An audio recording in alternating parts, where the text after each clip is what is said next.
Travelers on the Omnibus occasionally touches on mature subject matter with mature language. As such, audience discretion is advised. Welcome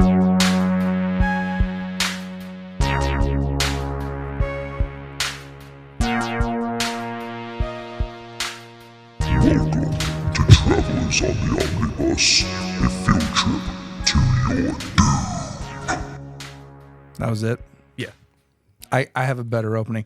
Jody, how would you describe the moment you were born? I spawned in mustard gas. Okay, there you go. That's a much better one. There you go. I like how you asked for the special effect on your voice and then still did a special voice. Like you could have just done Yeah, you that. were affecting a special voice on top of the... You were talking more so special. slow. It was more special. It was double special. Anyways, welcome back to Travelers on the Omnibus, a field trip through nerd and pop culture. My name is Ethan Skinner. I'm Jody Kite. I'm Brady Davis. I'm James McCarthy. Jody, what have you been up to recently? So I started watching this movie and actually finished it. I hope it good was for the you. one that we're reviewing Was it the this one that week. we're supposed to No, watch? no. Oh, no. he didn't do it at all? I didn't watch that one. Oh, that's no. great. Shit. Oh no, Yeah. I didn't know you could do that. Yeah. It's real simple. it's a 3-person conversation tonight. Oh, it's like when we talk about most things and you just like say, yeah. All right, so You're supposed to say yeah there. Yeah. Okay. Yeah. so I watched this film called I Care a Lot. I don't know if you've heard about it. It has Diane Wiest. Oh, you got a Weast infection? Wiest infection. That's a Brooklyn Nine-Nine joke. I'm not going to take that. Rosamund Pike. Okay. Chris Messina, not Mencina. And one Peter Dinklage. Oh, yeah. Okay. I've heard of this. And I was going to watch this and I never got around to it. It was actually surprisingly well made, and I liked it, the acting, the atmosphere, the writing. I don't like the way I know it's probably not a studio thing, but in-house thing for Netflix because it's a Netflix movie. But they frame it as a satirical dark comedy. It's not really. It's more just satirical and dark. There is really no comedy in there unless you've got a really, really twisted sense of humor. Like, that would be like calling Reanimator a dark comedy. There's comedic moments in there for sure, but I don't consider Reanimator a dark comedy. I consider Idle Hands a dark comedy. Yeah. Yeah, 100%. An Army of Darkness, not really, because it's just like a comedy with horror themes in it when you want to take apart things. But anyway, so it stars Rosamund Pike. Rosamund Pike. And That's Gone Girl, right? Yes. she plays a person that's in a position of where she can put elderly people into homes and basically scam them out of money. How does she do this? She has a whole team where she legally, illegally imposes emergency care for people that are like well off, that are older, and basically whatever like state they're in becomes their legal guardian, which means she has the right to take their assets, sell their assets off in order to quote unquote pay for their medical care or whatnot. And so she does this, and she, like I said, she has a whole team of people. It's like any other office kind of drama situation, except that she takes the wrong person one time, and bad things start to be in motion. Okay. She inadvertently takes Peter Dinklage's mother. Like, this is a spoiler, but it's not a spoiler really. And I'm not going to tell you like why it's dangerous because I don't want to spoil anything. But I enjoyed it. It's one of the few times. Peter Dinklage is a ninja. Yeah. I believe it. Peter Ninjalage. Yes. Typically, I don't enjoy watching a movie where none of the characters have redeeming qualities to them. Because of the way this movie ends, I kind of like it. Because if it would have ended in a different way, I probably wouldn't have liked it as much, even though it was a well written and well thought out movie.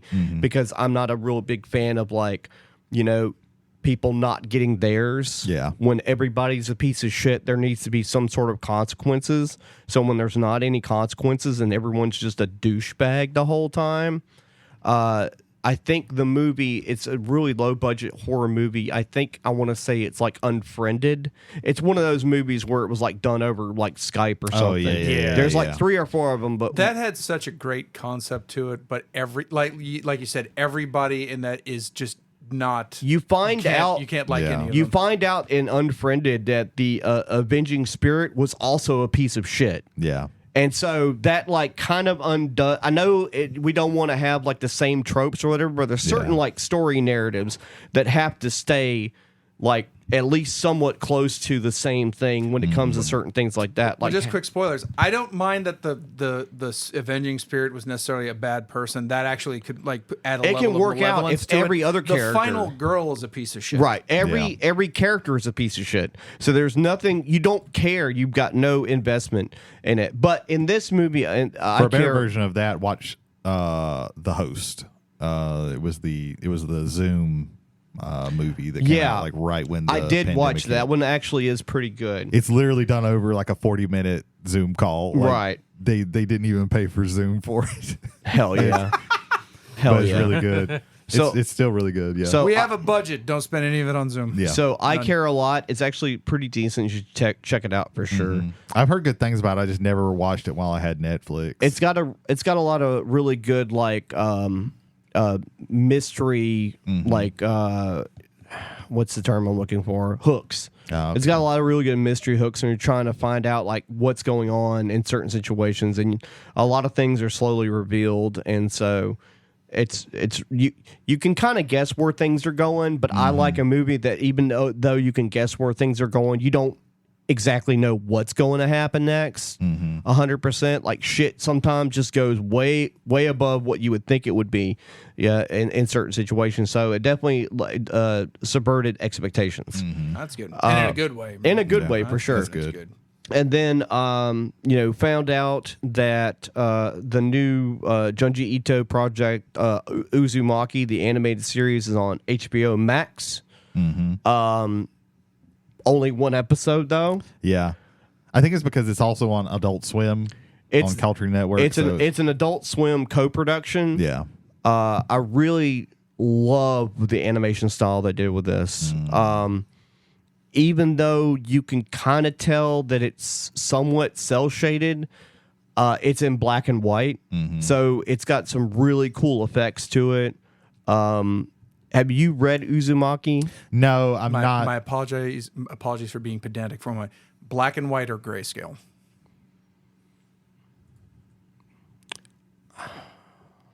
Yeah, I'm seeing images that looks like grayscale. Which honestly, It's grayscale. Yeah, that's Yeah. grayscale. But I mean, depending on what you're looking at, it could be black and white. It could be grayscale. Due to the way it's shaded, but it's really beautiful to look at and horrific at times.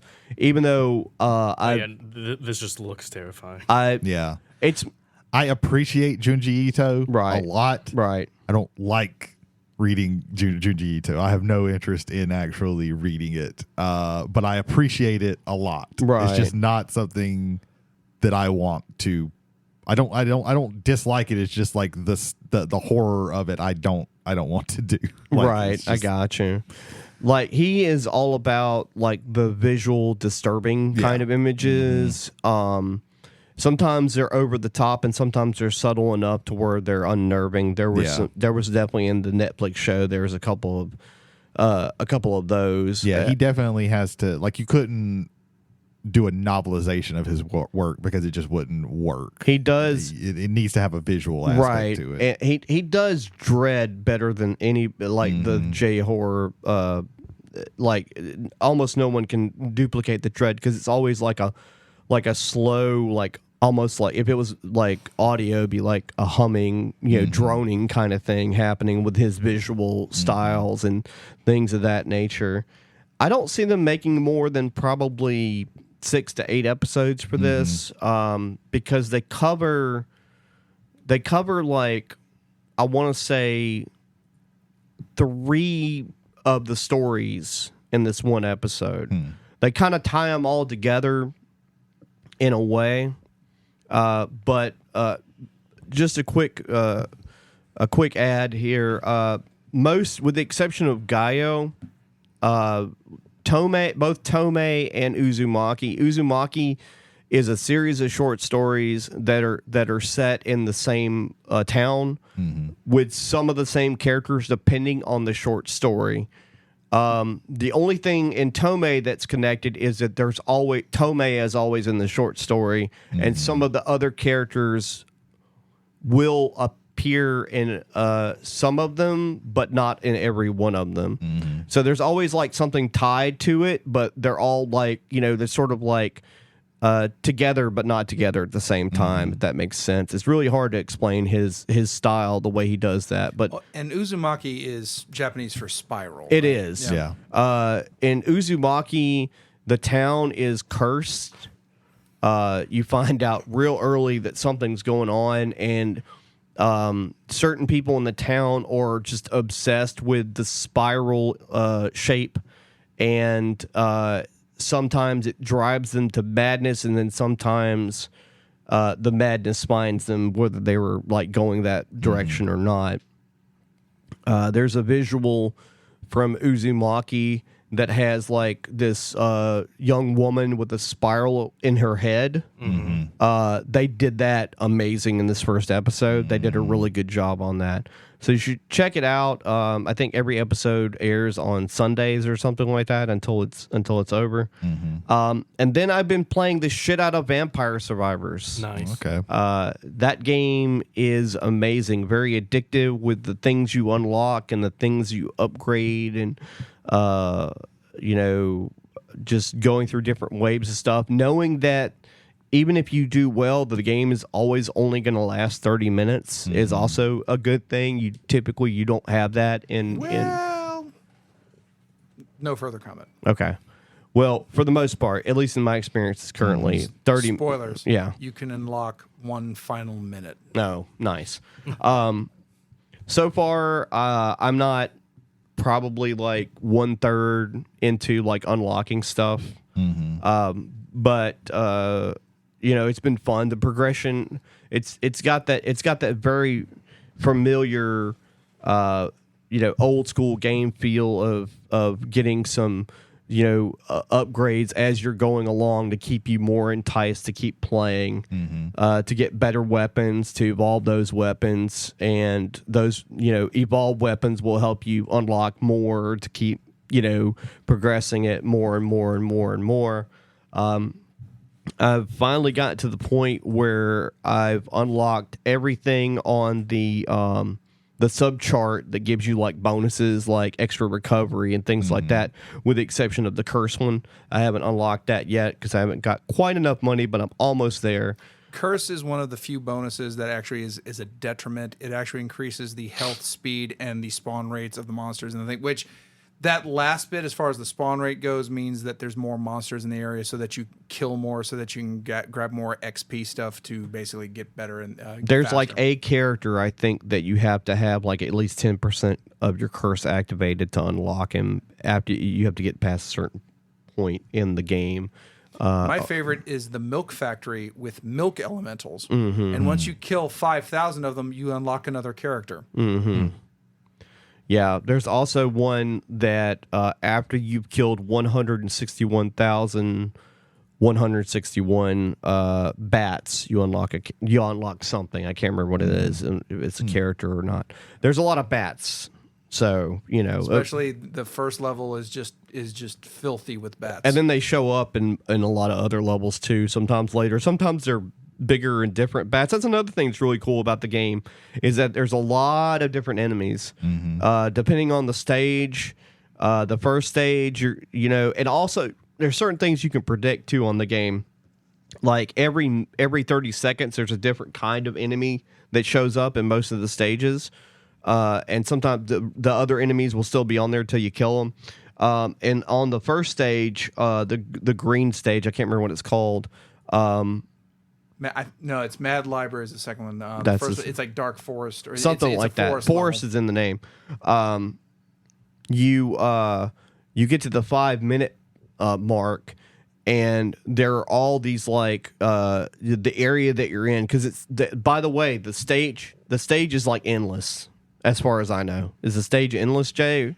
For the most part. Okay. I will leave it at that. Most of the stages seem like they're endless. So, you can keep scrolling up, down, left, right, BA start.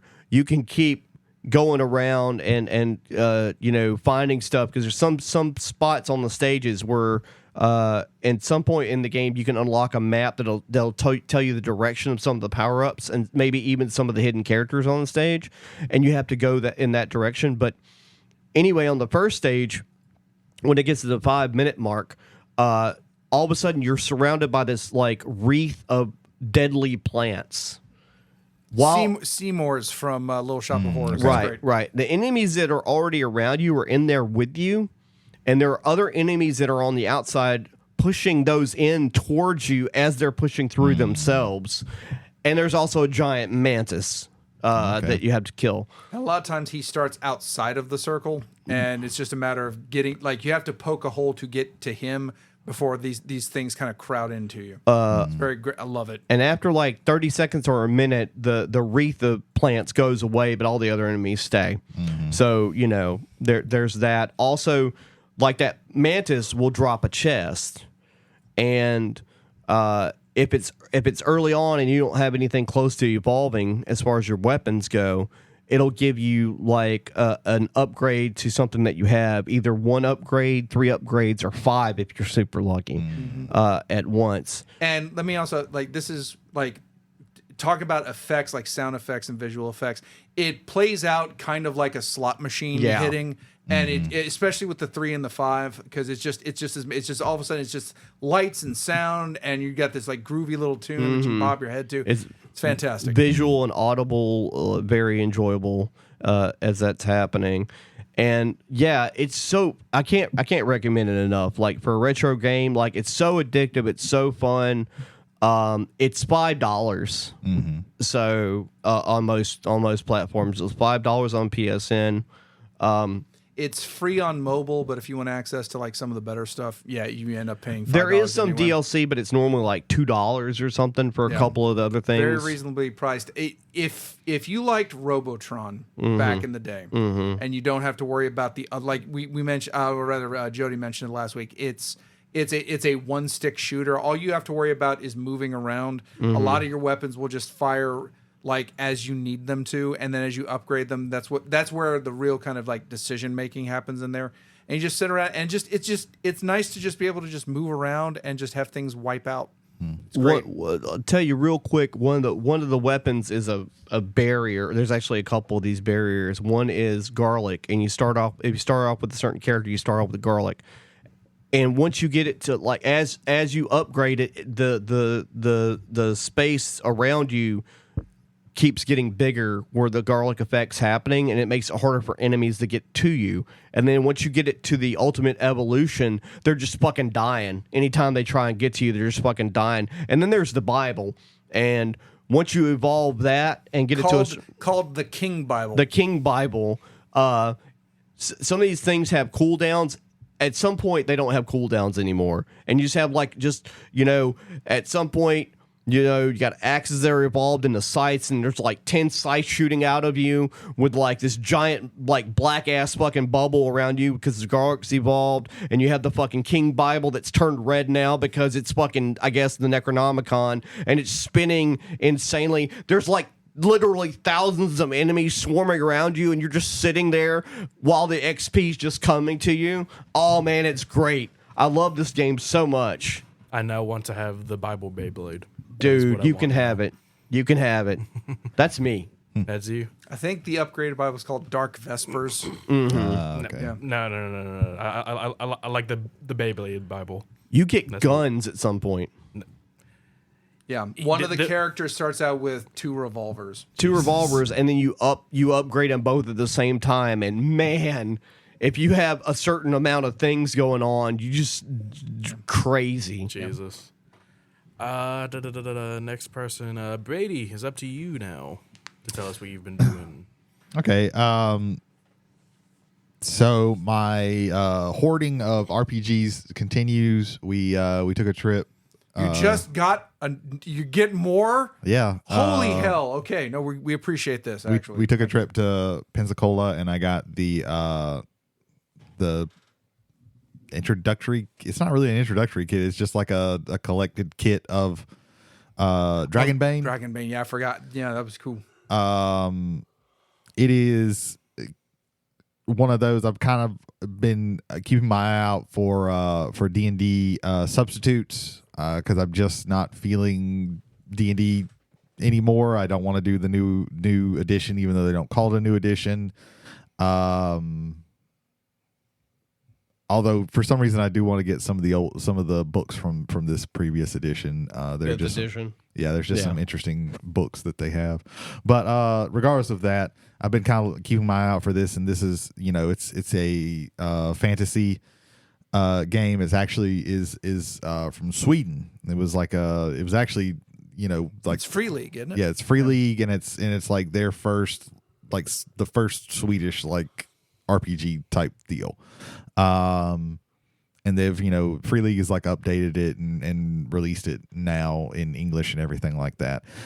It's a pretty interesting system. It is a roll under system. You have all of your abilities and you're trying to roll under that number. If you roll a 1, that's called a dragon. That's really good, and good things happen on top of whatever, you do. Whatever you're trying to do. If you roll a 20, that's really bad. That's called rolling a demon. It has some similarities with some things like, you have what they call, you have advantage and disadvantage, but in this is called boons and banes. There's like a reroll mechanic to where you can take in, a negative condition. Basically every stat has a negative condition to it. And if you have that stat, you have that condition, you roll a bane on everything that has to do with that stat. But you can like heal it. Healing's actually the way they do that and everything is a little interesting. It's kind of, there is also like, you have death saves in this one too if you go down.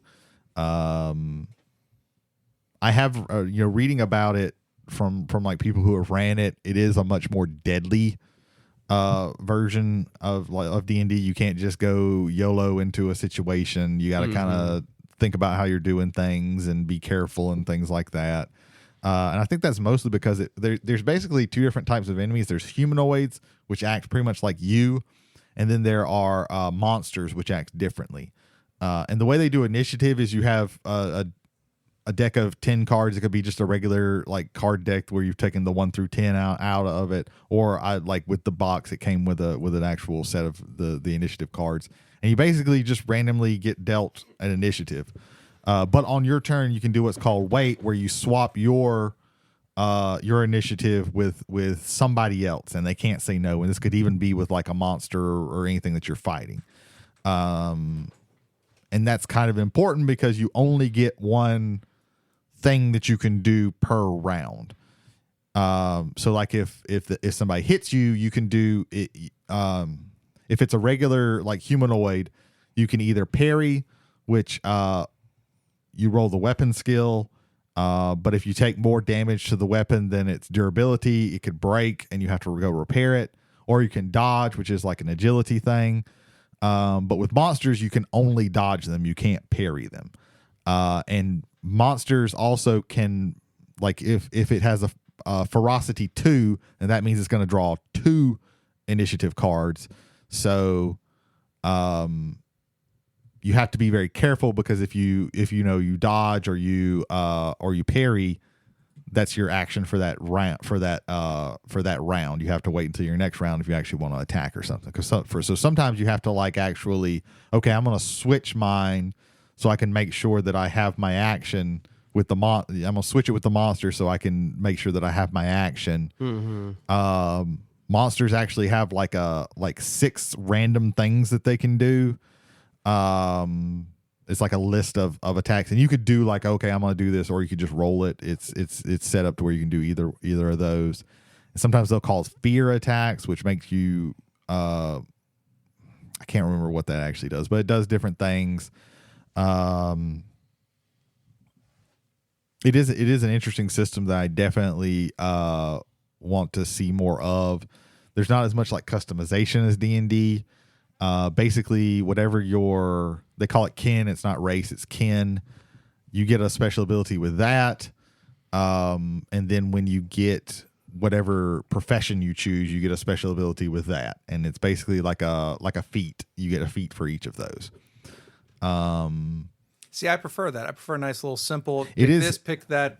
It is very simple. But you also can, like, at the end of every session, if you do certain things, you're going to get, I can't remember what they call them. Some kind of, it's not experience, but it's like experience points.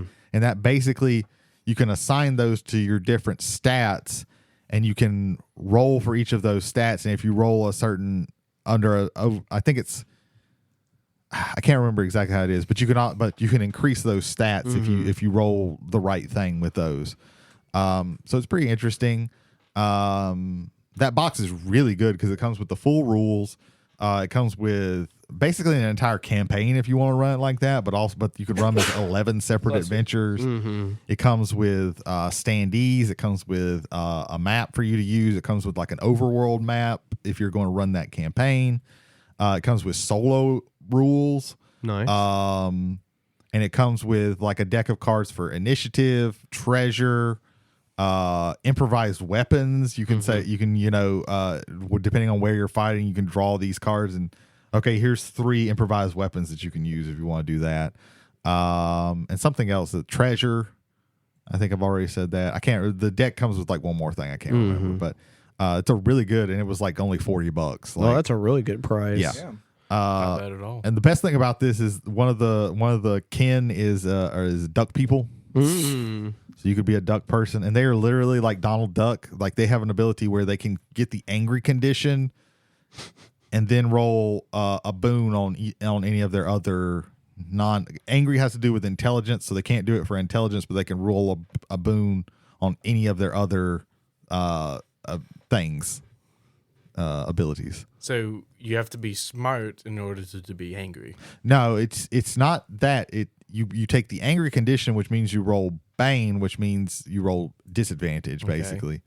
And you just can't use that boon on the intelligence abilities. Gotcha. Because you wouldn't be thinking in that point. You'd be so they can become basically duck barbarians. Yeah, so they can become angry to get better at other things. Duck barbarians. Yeah.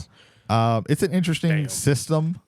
And I know they've got a bestiary out. They've got some other things that are coming out. There's like an entire campaign I know that I saw that was coming out because I was looking at a lot of Free League stuff because there are a couple of different RPGs that they're selling that look very interesting. There's one called Symborum, I think is what it's called. It looks very interesting.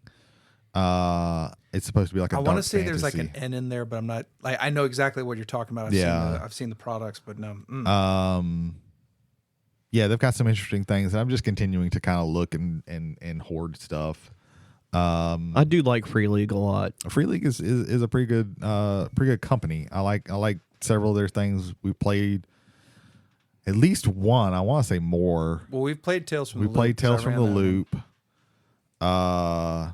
There might be something else. Also, for Vesson, Mutant Vesson. League, Mutant Year Zero. Yeah. The follow-up to Tales from the Loop, which was Things from the Flood. And there's a third one that I believe they just finished kickstarting, which was, again... that one's not on their website yet. What I really like is the works off that are based off of the... and I want to make sure I get this guy's name. Stellan Stalenhag, which is this kind of amalgamation of hopeful kind of like 80s, what we thought robots might be doing for us with the split half of but we lived in the shadow of the Soviet Union, right? And it's both beautiful but also kind of haunting, and he has some of the best. I think it's Simon Stalenhag. I'm almost positive, but yeah, yeah, like I really love what Free League's doing.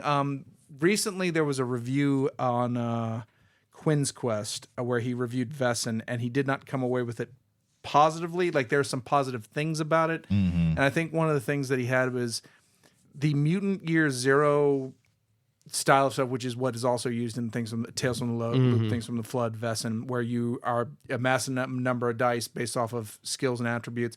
Then you roll them, and you need to hit a 6. At least if you hit 1 6, you succeed. He had a little bit of problem with that because a lot of it, thanks to I think primarily to Blades in the Dark, has gone to you have chances for success, but and then complete success with stuff. So I think there was a little bit of stuff with the systems that he had a problem with. Me personally, I don't have the issue with it. I love their story building from their from the actual like creative sides of their stuff. And if you want so if you want like horror folklore outside of like the Nordic countries, they've also done for like the fair folk out of Ireland and Scotland and England and Wales. I can't remember the name of the book on that one, but yeah, no, I'm a big fan of I'm a big fan of Free League. Vesson, I want to get just because it's like the art and the mythology. Oh, yeah. And it's really cool. It looks regardless really if we awesome. ever even play that one. There's a couple of other ones. I know they've done like the Blade Runner RPG. Did they do Alien? They Or was did, that- they did yeah, Alien. yeah. They did Blade the Runner. Lord of the Rings. Their version. They have like a 5th edition like They also add-on, and then they have the One Ring, which is like their system. They also have the Walking Dead The universe. Walking Dead. And they also did Morkborg. Yeah. Yeah. They do Morkborg, into the Odd. I'm interested in it. They have Pirate Borg, which I'm also wanting to get. Is a Twilight 2000, which is based in World War III. Yeah. There's also like a sci-fi one called Coriolis that looks interesting. They've got a lot. I have that one. Oh, okay. Yeah. Cool. There's a lot of interesting things with them, and I'm just continuing to hoard RPGs. Next week I might have another one. Who knows? Probably because I'm definitely when I get see. paid. There's some like online ones that I want to get. Is it like the cat distribution system where you're at your house and all of a sudden you hear a sound, you open the door, and another RPG just walks in? Yeah, pretty much. Okay. Finds a spot on your bookshelf, just snugs in. Yeah, I've made my way most of the way through Wild Sea, which is very interesting to me. It's a little bit of a daunting system because it's very like open ended and low prep, and I don't know how good I would be at even doing that, but it is pretty interesting. The one where we could play as raccoons and we just build like all of our equipment. I out of do trash. eventually want to do that. I gotta really sit down wanna and like play. actually read that. That seems like I've got a one of the couple of funner like one ones. shots that I've gotten from like free RPG days that I definitely want to run. But yeah, Wild Sea is really cool. There's actually 2 adventures, and some things that I really like about them is the names of them. So one's called the One-Armed Scissor, which is an At the Drive-In song, and the other one is called Red Right Hand, which is a Nick Cave and the Bad Seed song. Right. So Which I'm you like, may know from Peaky Blinders. yeah, which is like, okay, yeah, I see where these guys are coming from. I like this. Yeah. But, If you're yeah. not familiar with At the Drive-In, some of the band became Mars Volta later on. Oh yeah. Yeah. I don't like the Mars Volta at all. Yeah, I prefer I really don't like At the the Mars. Drive-In. I versus- really don't like the Mars Volta. Yeah. They're prog to the extreme. Yeah, you want to hear like the worst song ever? Well, it's not even. There's a version. There's the At the Drive-In performed the One-Armed Scissor at some kind of, I can't remember, some live thing, and the guitarist was so out of tune. Right. Only like 2 of the people, like the bassist and the drummer, were playing the song. The singer and the guitarist barely were even could even be called singing the song. Right. So that's fun, but horrible. But yeah, been doing that. I also finally finished Warbreaker, the Cosmere novel. I actually like it a lot better than I did when I first read it. It definitely grew on me. I can't even really figure out why I didn't like it all that much. I think part of it though is because the magic system in that one's a little bit more open ended and esoteric. It's more about like you can kind of do anything as if you can figure out how to, or at least in a way. But I love the characters. That's a good one. I would definitely nowadays say like, hey, if you want to see if this is the kind of stuff for you, check out this one because it's the only book. Like you don't have to read another one if you want to. You can jump into other stuff then, if that does like pique your interest. So yeah, I would definitely recommend that one for if you're wanting to get into Brandon Sanderson. Read that one. That's a good one. Because that's his one of 2 standalone novels, and the other one, Elantris, was his first novel. And while that one is really good, I like it a lot. It is, you can kind of tell that it's his first novel. Like the writing isn't as good as his later stuff. And then I started actually a Warhammer 40K novel, which is, from what I've heard, one of the best, and is The Infinite and the Divine.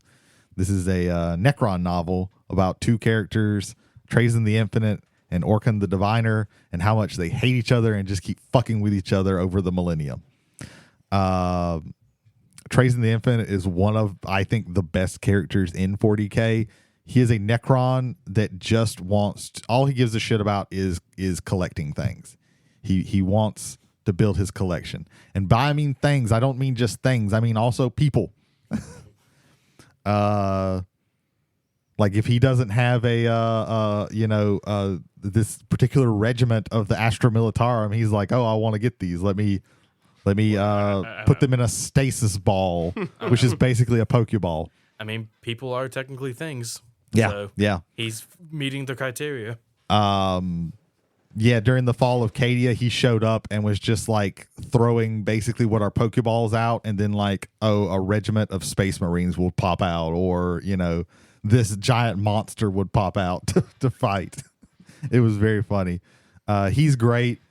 Like he's trying to get this thing from the Eldari, which are space elves. And these are actually Exodite Eldari who actually are on planets and who actually live on planets and ride dinosaurs. The other Eldari live on ships. And like he sees like one of his like it was like a ship. It was like a speeder bike or something blow up one of the dinosaurs. And he was like, oh, I kind of wanted that. And like he looks down at like the Eldari shoot these little basically ninja stars at people, and he Literally called shurikens. And like they're bouncing off of him, and he looks down at it and is like, that's too common. I don't need that. But and then he gets to like the doors of that's kind of guarding the thing that he's wanting, and he's like, oh yeah, it's got all these like super intricate carvings with like this riddle that you have to know like eons of lore to even understand. And then it cuts off. He's like, and he just says the phrase that he needs to open it. And he was like, I could have figured that out and it would have been fun because I like mysteries. But I really don't have the time, so I just hacked it basically. I don't even know why I said this phrase, what it has to do with the riddle. I just know that it's the right phrase. So yeah, it's just about him. Like it's just so far, I'm only a few pages in, but it's just about him and Orkan like fucking with each other over time, and they kind of love each other from what I have gathered. So I'm really looking forward to that. Continuing to read that, and I'll let y'all know how that is when I finish it. That's pretty much it for me. Nice. Jay, over to you. So when Jody started talking about Vampire Survivors, I played a full set of Vampire Survivors while we were talking, so that was pretty fun. The game, once you get up to a certain point with it, it becomes so zen that you can like play the game while also following around with stuff going on. So I think it's really a good game. Like it's a great idle game if you're like listening to something, watch something else, and say, I think it's very good. For sure. Nice. Let me also put my stamp on Vampire Survivors as well. Got another video game last week, Tekken 8. Finally, that game is everything I kind of thought it would be, but I really love the fact that on my new laptop it actually looks like better than any arcade game ever. Period. Like the art staff over at Bandai Namco who work on the Tekken series. How's it fare versus 7? It's better than 7, at least Yeah. for me. 7 was the first. I've never traditionally liked Tekken games. I've always preferred the Soul Calibur series as far as the Right. Bandai Namco stuff. 7 was very good. Tekken 7 is one of 2 video games that I've platinum trophied on Nice. PlayStation. The other one being Final Fantasy 15. And if you would have told me a decade ago that would be the 2 that I platinum trophied, I'd call you a liar and crazy. Right. Just cause. Right. But I've got. I'm really enjoying it. I'm enjoying the story mode. I'm glad that there's a dedicated story mode and like Bandai Namco is doing stuff like that. When Street Fighter V came out, Yeah. and just basically had character episodes to start out with, they Right. started.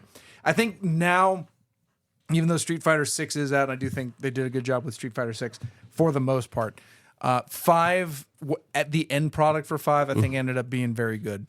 Just you had to wait for it to become good, Right, which, of course. like Street Fighter's never really been known for having much of a story to their games for the most part.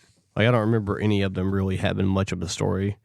they do for the most part. Like in that era, it's more along the lines of just playing out. You're playing one character through the arcade mode. They started a story mode, I think, with 4, maybe 5. Actually, no, I think story mode came in with 5, but 4. The arcade kind of series that there was especially with the history of the series, there was a lot more to it as far as the background. Tekken, and I'll say just outright, Bandai Namco has always had a better grasp of connecting story, not just cool characters, but also Right. cool story moments that you'll remember across the series. So I've been playing that. It was pretty good. And I finally got Netflix for realsies.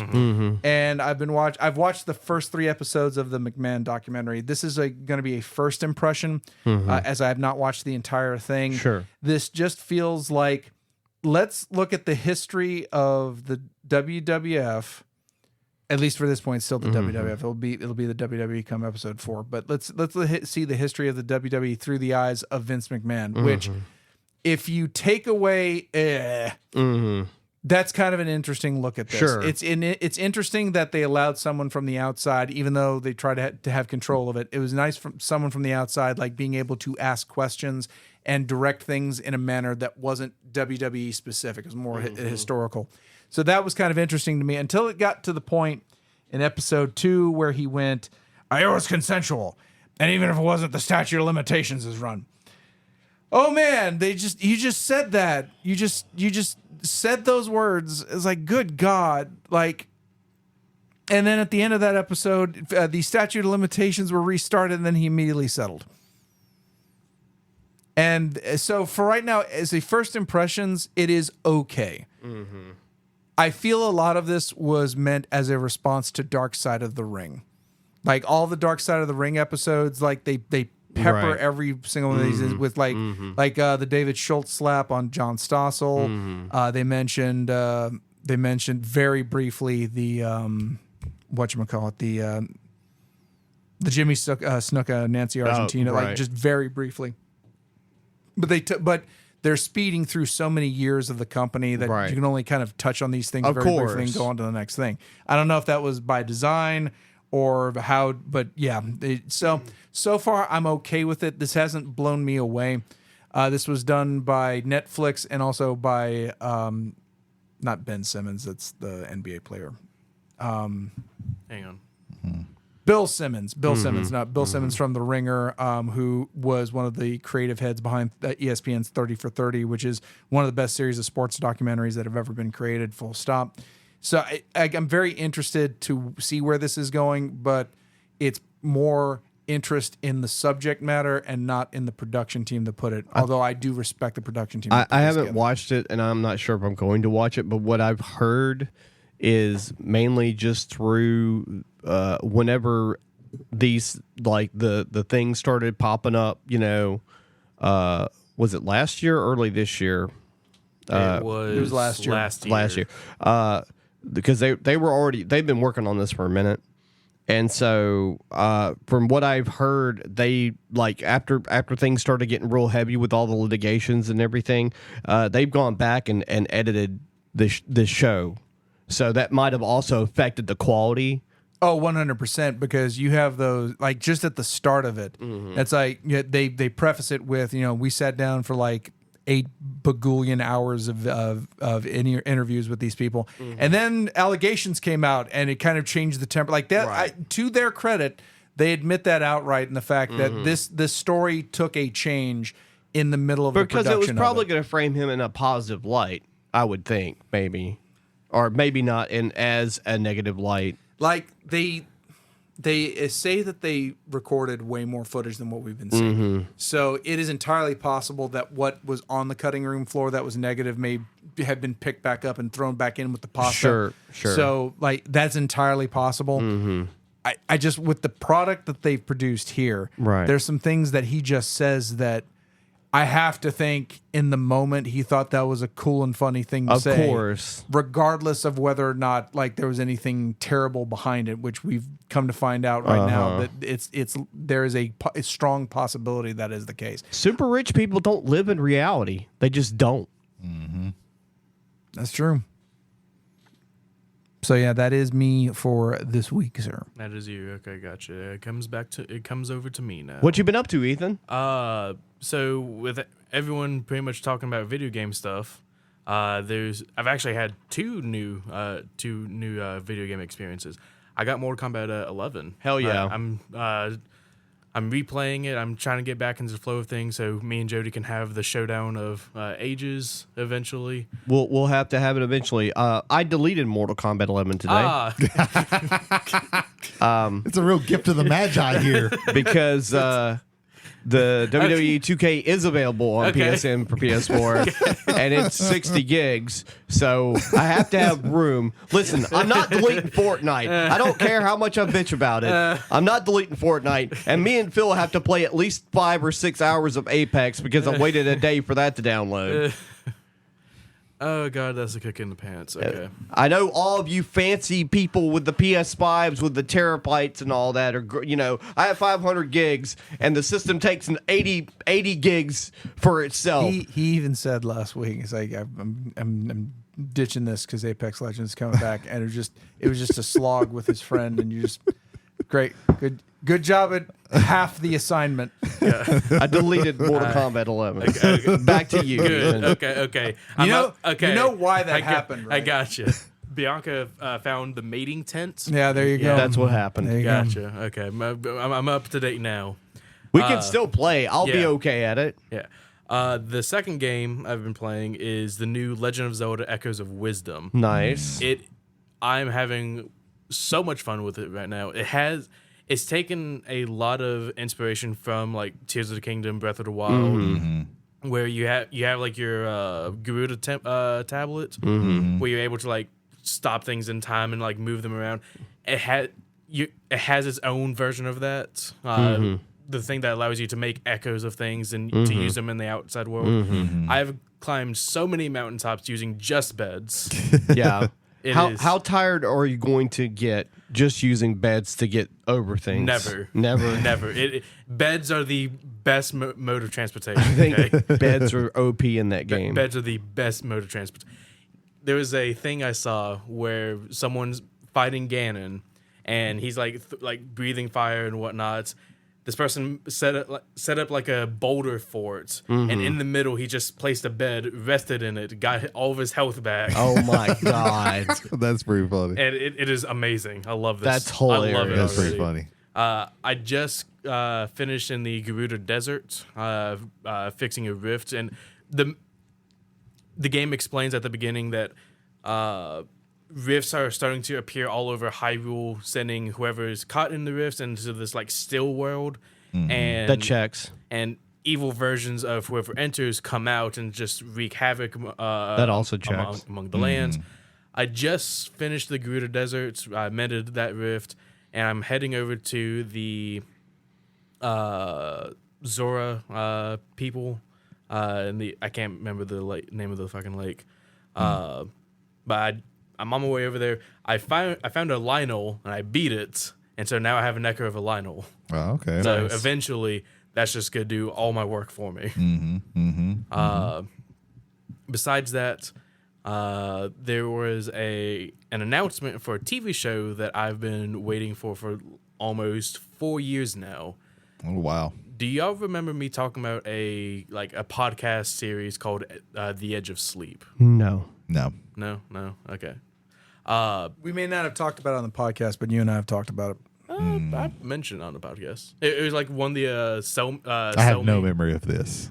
It's not like a traditional podcast. It's more so like a story. Yes, it's a story podcast. Story podcast where basically, Welcome to Night Vale.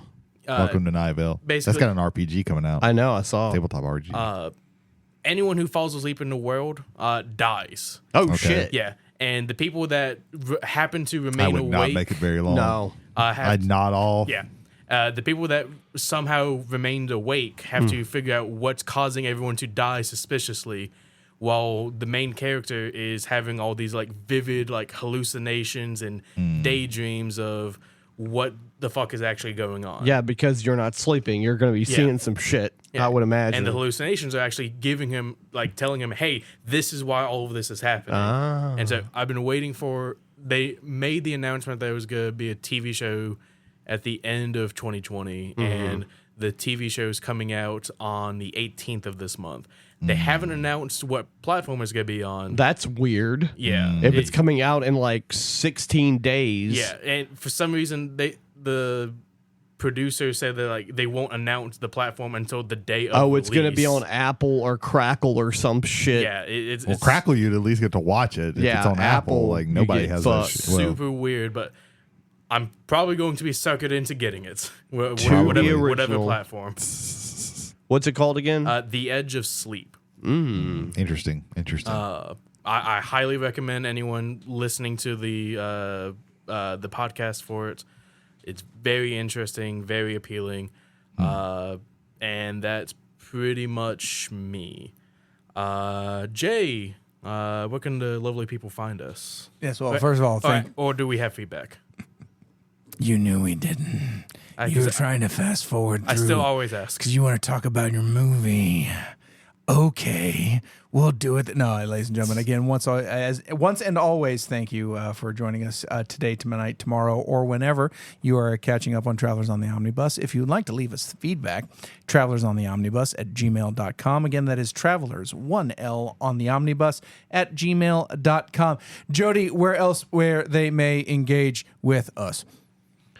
Spotify. Yes, take part in the comment sections on any of our videos. Also take part in any of our polls that we have as far as polling stuff goes every single episode. In addition, ladies and gentlemen, again, thank you for joining us on the bus this week. If you have friends who you'd like to present the bus to, but they don't listen to podcasts on the channels you like to listen to them on, we are available on Amazon, Apple, Spotify, YouTube Music through our YouTube channel, Travelers on the Omnibus, and iHeartRadio. Nice. Ladies and gentlemen, thank you again for listening. And with that being said, let's go to the main topic. Passengers of the Omnibus, tonight we are going to be reviewing the 2020 film The Invisible Man as a continuation of our reviewing and watching of horror movies for the month of October. I went with the title of Omnibus Horror Theater. Yes. This is the movie that I submitted for our viewing party. This is the movie that kind of got me into horror movies in a way. Oh wow, That's understandable, actually. I hate horror movies. Oh, okay. Like growing up, my brother and sister they loved watching them. I was absolutely terrified of all of them.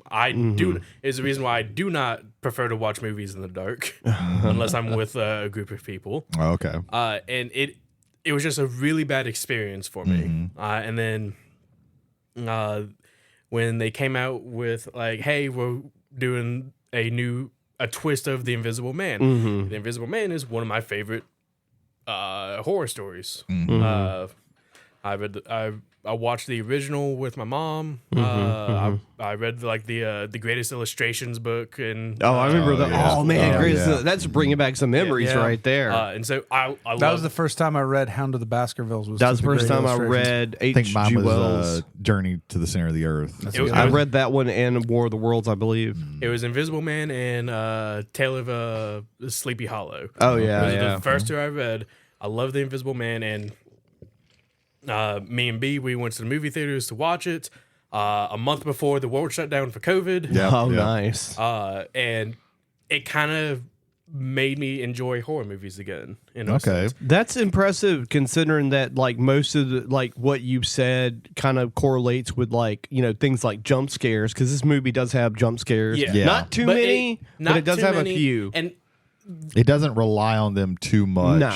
and they're not egregious. No. They all have a there's purpose. no fake outs. They have a purpose. They're all- there are absolutely no fake outs. They're all jump scares that mean something. Yes. There It was is- a couple times where I was like, "Oh fuck!" Yeah. it is the paranoia, the suspicions of everything going on in the movie that just build everything up slowly.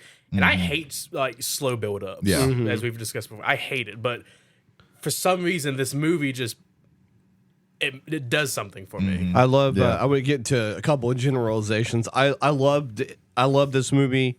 It was really good. Yeah. I enjoyed a lot of it. I really enjoyed probably like maybe 15, 20 minutes into the movie. For most of the movie, it's like, what are you talking about? You're crazy. Yeah, so this was originally supposed to be part of the Dark universe, and then all those movies shit the bed. Yes. And they decided to let All two of them. yes, Yeah. that was enough. What was it? The Mummy and what was the other one? Dracula Untold. Dracula Untold. That was supposed to be the first start, and then the Mummy that shit the bed. So they were like, "Let's do a new start." Yeah. and then they did the Mummy. Yeah. That should have even worse. with a special appearance from Dr. Jekyll and Mr. Hyde. Yeah, one. Fuck, what's his name? Gladiator. A Beautiful Crowe. Mind. Russell Crowe. There we go. Crowe, Fuck. The movie where he plays the angry trucker. Yeah, but then I think it was Warner Brothers. Basically, was like we're gonna let this No, thing Universal. go. Universal. They let this go. And then And Blumhouse, too. Blumhouse picked it up. This was before Blumhouse was Blumhouse. I think this is what put them on the map, basically. Yeah. And they gave it to one Lee Wanell, who is one half of the Saw original Saw directors. Yeah, him and James and writers. James Wan. Yeah. That makes some of the hooks make more sense. Yeah, I think I like Lee Wanell's style better than I like James Wan's style, just in general.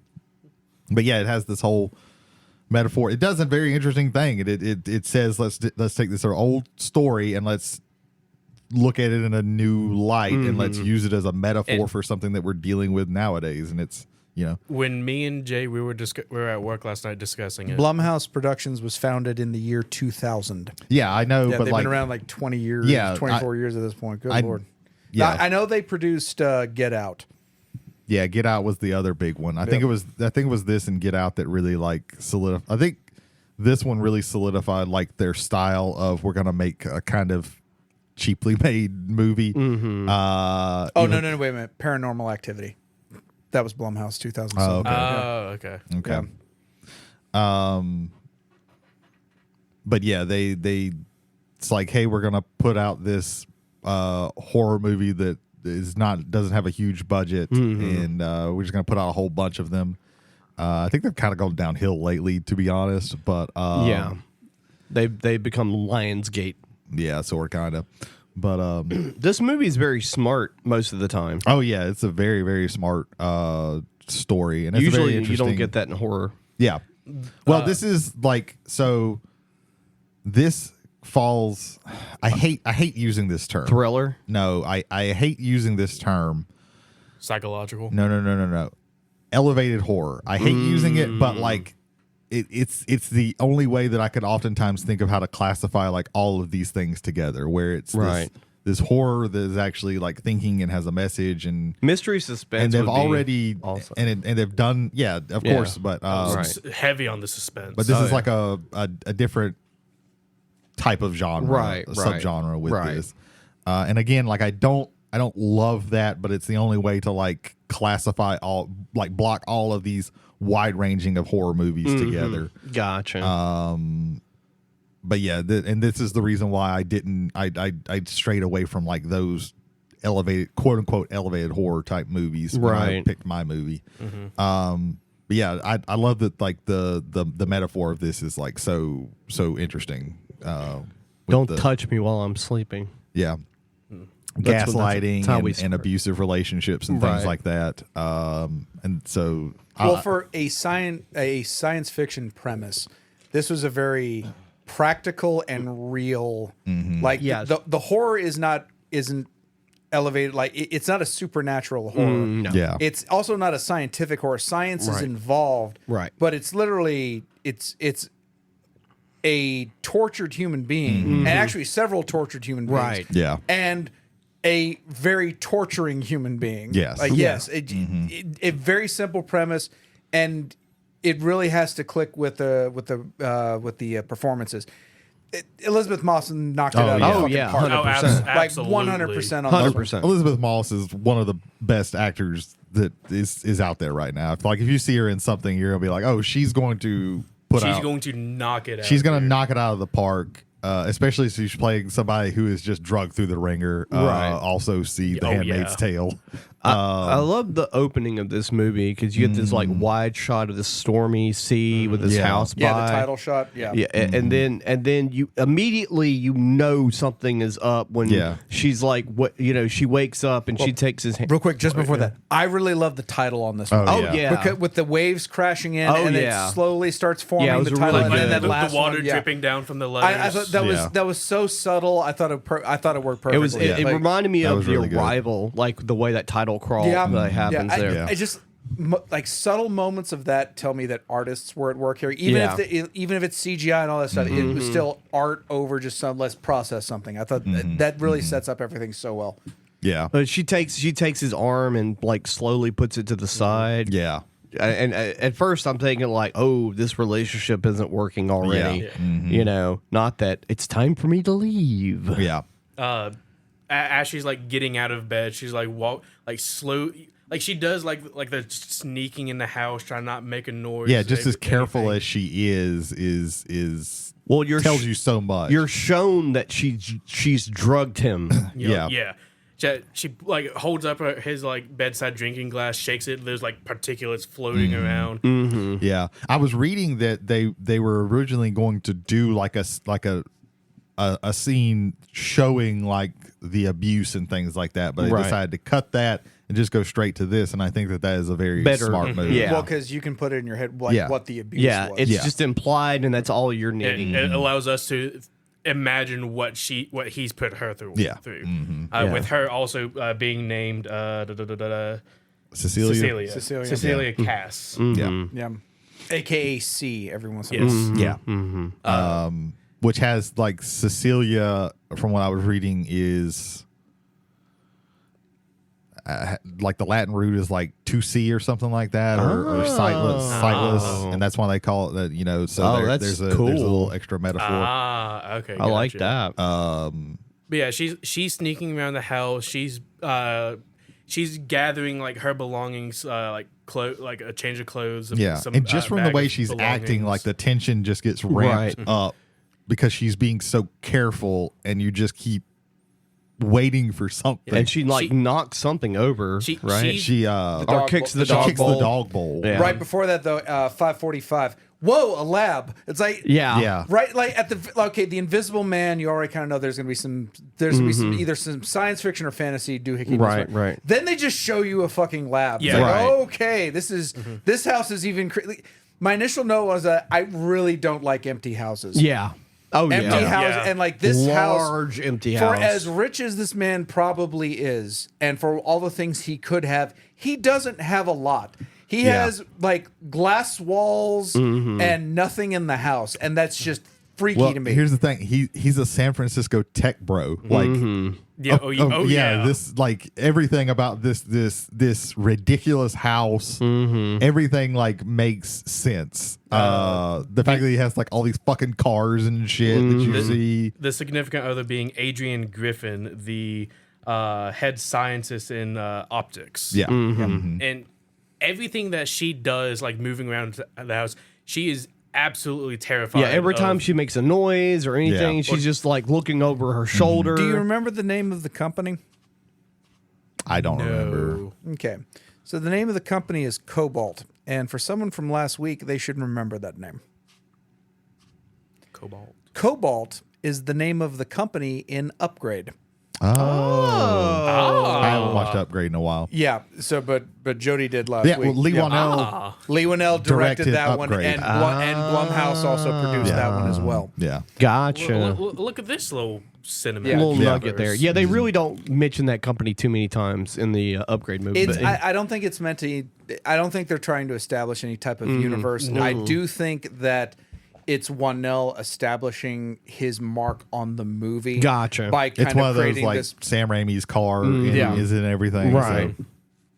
So, yeah. So it gets to the point where she's gathered a good amount of her stuff. She's ready to leave. and the dog shows up. Yeah, Zeus, the little Doberman. Yeah. like they're in the garage. She's about to leave. Zeus is whimpering as he has like a shot collar on. Yeah. Yeah. and Cecilia really just wants him to be all right. Goes to take the shot collar off. But Zeus bumps into the vehicle, And then the car the alarm. alarm starts going Yeah, off, car alarm goes off. which causes Adrian to wake up. Well, not immediately. Well, she immediately takes off. She doesn't she see if She he. bolts. As she's about to be over the wall, which the place is surrounded by like 10-foot walls or whatever. And forested area. As she's like, bounding over the wall, then you see his bedroom light come on. Yeah. And you're like, oh, fuck. I was also reading like this area where they shot pine trees, which are the trees that she's running through, aren't native to this area, and these were actually like these are grown for like Christmas trees. Oh. So if you saw it in the daylight, everything would look like perfectly ordered in rows. So, Oh, nice. so that was funny. So Cecilia, she's running down this like this like hillside. Yeah. Going Through the all- woods. Through Yeah. the woods. She gets to like this like Back road? back dirt road almost. Yeah. Almost. Yeah. And it looks, she's like looking at her phone, as if she's waiting for someone to come. Yeah. And she's Getting more and more nervous Paranoid, yeah. and paranoid and constantly looking back. and then she sees headlights coming towards her. Yeah. As her sister Emily comes to rescue her. Yeah. But Emily doesn't know She that she's doesn't there know to what's rescue going on her. Has yet. no idea what's going She's on. like, "What's going on?" I'll tell you later. Just go. Yeah. As It baked in the paranoia and everything. That, yeah. Yeah. she's throwing everything in there, but she drops the medication that she used to drug Adrian. Yeah. And she gets in there. Emily's trying to like figure out what's going on. Cecilia's giving no explanation. She's saying, "Go, Just drive. haul ass." And then all of a sudden this crazy Yeah. motherfucker shows up. Well, yeah, it's a cool shot because you're seeing from like Emily's point of view where she's looking at Cecilia, and you're also being able to see out of the door. And Cecilia's looking towards the camera, so she doesn't see this figure run out of the dark, and you're like, "Oh shit!" Dude punches through the back window. Yeah. Emily like speeds off, and they lose him. Yeah. And we now get the shot of Adrian just watching, who we assume to be Adrian. Yeah. Just watching them drive off as he's also picking up the medication bottle. with blood on his hand that he cut because he as he's busted like in. pounding on the glass, he's like, "Cecilia, why are you leaving?" It's Yeah. like, well, I know why you're. And then he's like choking her through the window and Yeah. shit, man. Oh my god, that was like fucking Well, unnerving. that's there's a lot of Chekhov's guns in this, and that's kind of one because he's grabbing at her Throat. stomach area. Oh, stomach area. Oh yeah. Yeah. Tons and tons of This is like Chekhov's armory. Yeah. With the Chekhov's guns. In True, this. true. I have 3 separate Chekhov's notes, like Chekhov's diazepam. Yeah. Yeah. Then we get a time cut to 2 weeks later. Yep. It is Cecilia. 2 weeks after the Miskatonic Massacre. Can't escape it. We can't escape it. No. I still think it said 10 months. I still think that. I don't care how many. I don't care what they say. That it said 10 months. They got their jobs back and everything. All right. Yep. So she's 2 weeks later. She's staying with some friends. Yeah. Yes. Some She's staying with a friend of her sister. friend of Emily's, Right. Yeah. who is She doesn't know anybody. Right. And there's a reason for that. Yeah. she's staying with James, who is a police officer or detective, and his daughter Sydney. Right.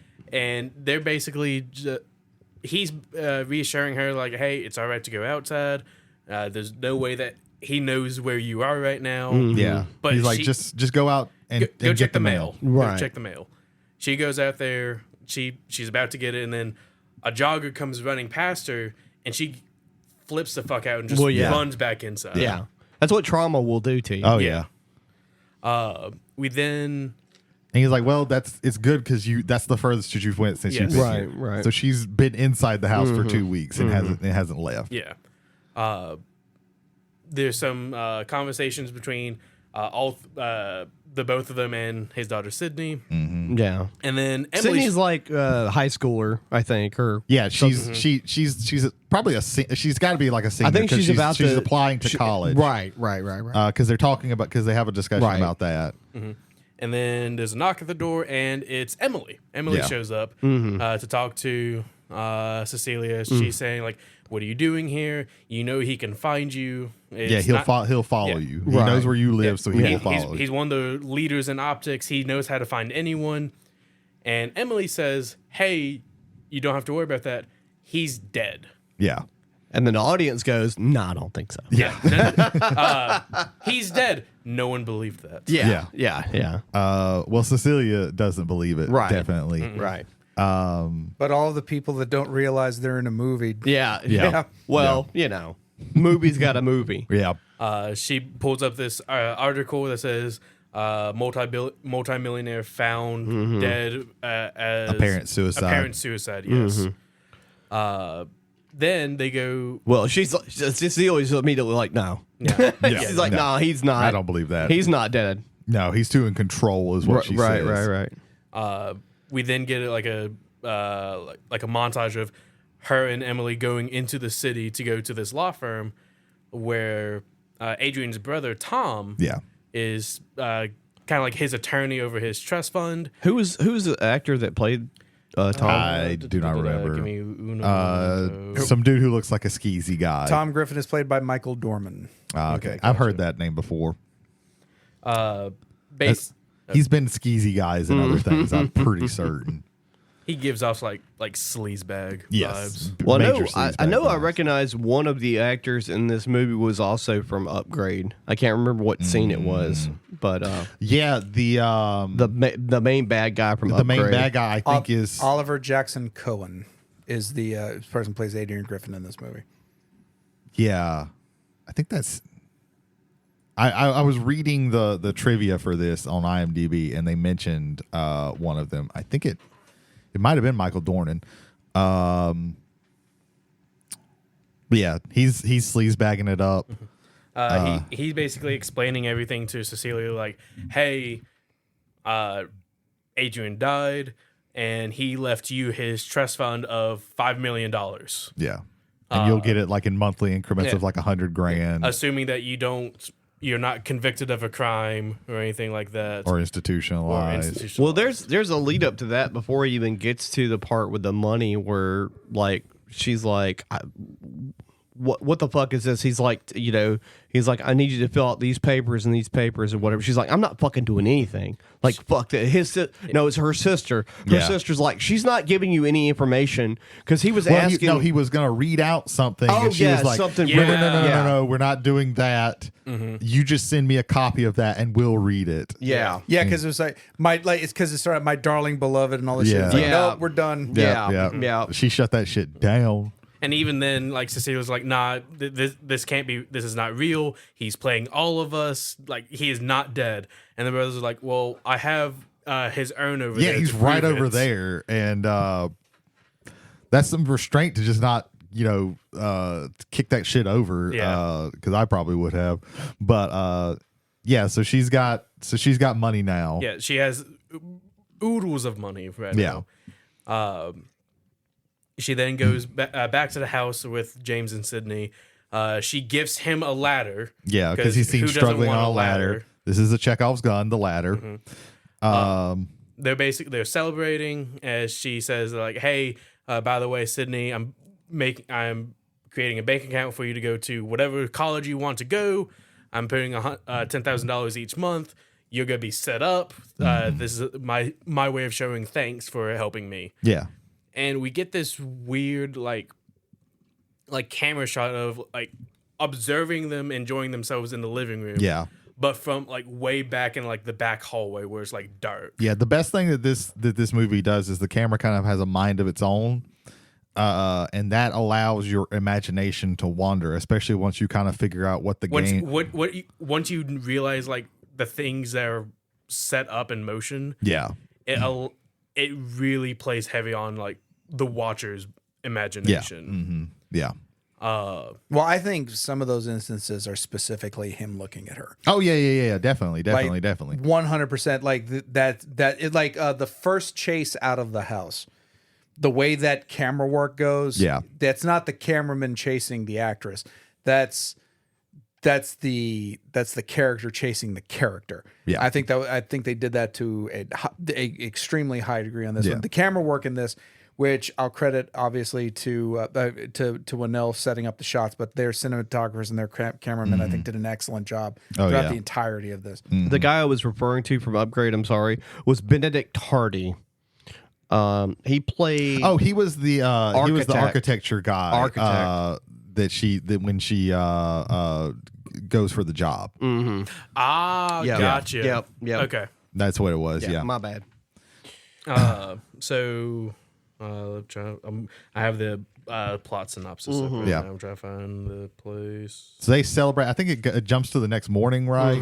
Because she's cooking breakfast. The grease fire Yes. scene. The grease. I loved that scene Right. because it was so simple. It's just a static shot, Right. shot, and you know that grease was not that hot. Yeah. You know someone's Well, fucking you with it. hear and kind of see the flames get higher. Yeah. Right. So setting this up, Cecilia's in the kitchen making breakfast, and she's trying to Some really good looking bacon Yeah. and eggs. Yeah. Like, Bacon and Jesus eggs in a fucking cast Christ, that iron. was delicious. That looked delicious. She walks out of the kitchen. she's like cutting onions on the chopping She board. goes to get Sydney up. Yes.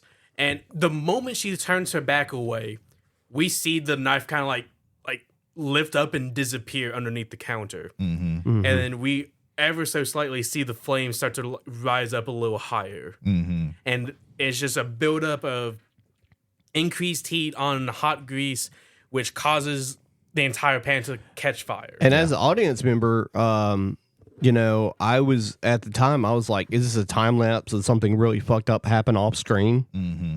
At first, that was my first thought, but no. Yeah, not knowing the game, you're like, what the fuck is going on? Right.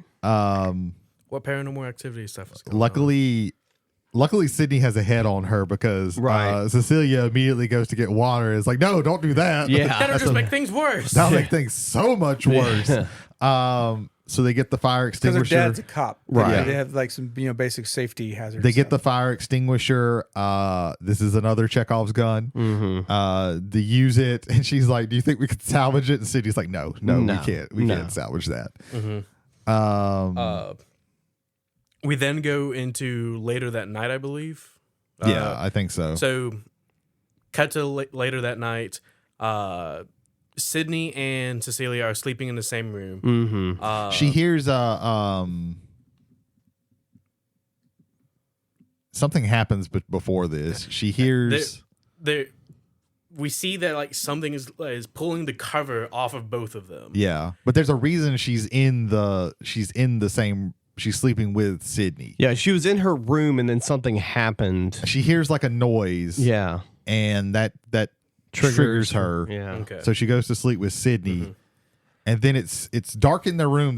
Sydney has light strung in her rooms, but we also see it's a shot of looking down at them laying on the bed, and we see a couple of times a light flash. Like after all the covers have been taken off of both of them, like 3 or 4 flashes. Yeah. And then Cecilia wakes up. Yeah. And And this is where she goes to pull the cover back, and she can't. Like it's stuck, and she sees it looks like somebody is standing on the. Was this before or after she walks outside? She might have walked outside before then. So she wakes up after noticing some type of like weird light shenanigans. Yeah. She walks out the bedroom, she looks around the house, see if anything's weird. And then she hears behind her that the front door is slightly ajar. It's open. Like the chain lock is off and everything. Yeah. And she walks outside, and it's in like the colder months because like she's breathing heavy. Her breath is coming out. And it gets to this close up shot where she's breathing, and then something right behind her exhales. A breath comes out of that. Right. So you're like, oh shit. Yeah. Like something is fucky. Yeah. Right. So, this is probably the point where if this is your first time watching the movie, you're going, oh shit, okay, I get what's going on. Yeah. Right. So this is where she goes back into the room, and she goes to like cover back up. Yeah. And she feels like some type of presence on the chair. She takes the sheets and kind of like throws it on it, but nothing happens. Nothing happens. So she waves that paranoia off, and she grabs it. And but this is what like PTSD will do to you. Right. You will be heightened about everything. Right. So even though nothing was in the chair this time, like she still like had this feeling where she was on edge about it. Right. She waves that paranoia and weird feeling off, and as she's dragging the sheets, it's caught on something. And she looks at it. Nothing is there, but clearly something is standing on the sheets. Yeah, you can clearly see footprints. And it's walking towards her. Oh, yeah. Yeah. She flips the fuck out and wakes Sydney up, and James comes hurtling into the room. Yeah. But they don't see anything off. Of course they don't. They don't. They never do. This is the start of, what are you talking about? You're fucking crazy. Yes. Yeah. And so they basically say, like, just get some sleep. You're going through some things. Just sleep it off. We then cut to in the morning where she has her interview with the architecture place. Right. Because we find out she went to architecture school. Spent time in Paris. France. Yeah. She's telling the guy all the things, and the guy's like, "Hey, okay, let's see her work." She pulls opens open up her cachet briefcase, and there's nothing in there. And she goes, nothing. I put it in here. I swear I put it in here. Yeah. He's like, "That's okay. You just send it to us later." And then she starts. Then she passes out. Yeah, she starts kind of slurring, and then just passes the fuck out, and wakes up in a hospital bed. Yep. Yeah. Well, no, it cuts, and we're sitting. Like she's sitting with James in like a hospital area. Yeah, right. And that's when the doctor comes. Oh, that's right. Comes up to him and says, "Hey, you have a whole lot of diazepam in your no, not there." Okay. Because once they leave the hospital, Cecilia's in the shower. She gets out, and her phone rings. Oh yeah, they tell her it's fine. You just you had a lot of diazepam in your system. Yeah. And she's like, I'm not taking any diazepam. And then she looks at the bathroom sink, and she sees a medicine bottle. Yeah. The same bottle because it has the same blood mark on it. It has the bloody thumbprint on it. And right now she's flipping the fuck out. Yeah. Well, yeah. I know I would. Yeah. Oh, absolutely. This is also where if you see the like the kind of movie poster of it, it was her in the shower. In the shower, and there was like a handprint, and they were actually going to do that. They I think they shot that scene, but they cut it because they were like just seeing the pill bottle is enough. Was enough. Yeah.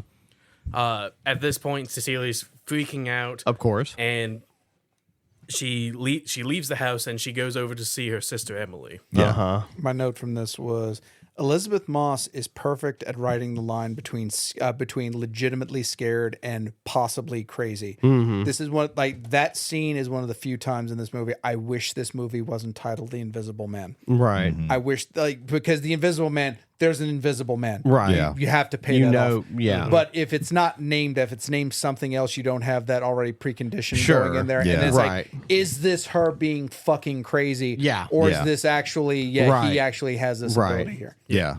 So she goes over to Emily's house and Emily answers the door. Yeah. And kind of Is this the email conversation? Yes. And- Ooh, I was like, oh, you motherfucker. Yeah. I said that a couple times while I was watching this movie. Yeah. Cecilia's kind of like explaining everything to you, and Emily's like immediately like cutting her off. Says like, "Why would you want to talk to me if I'm so suffocating?" Yeah. and everything, and referring to an email that she had sent Emily early that morning. That she hadn't sent Emily. Cecilia earlier. has no idea what the fuck's going on. She's like, I didn't send you an email. And her sister basically tells her to fuck off. Yeah. Emily's not buying it. Slams the door in her Because face. in the email, she said that she wished her sister was dead. Yeah. Right. Instead of Adrian or something or whatever. I can't Which, remember.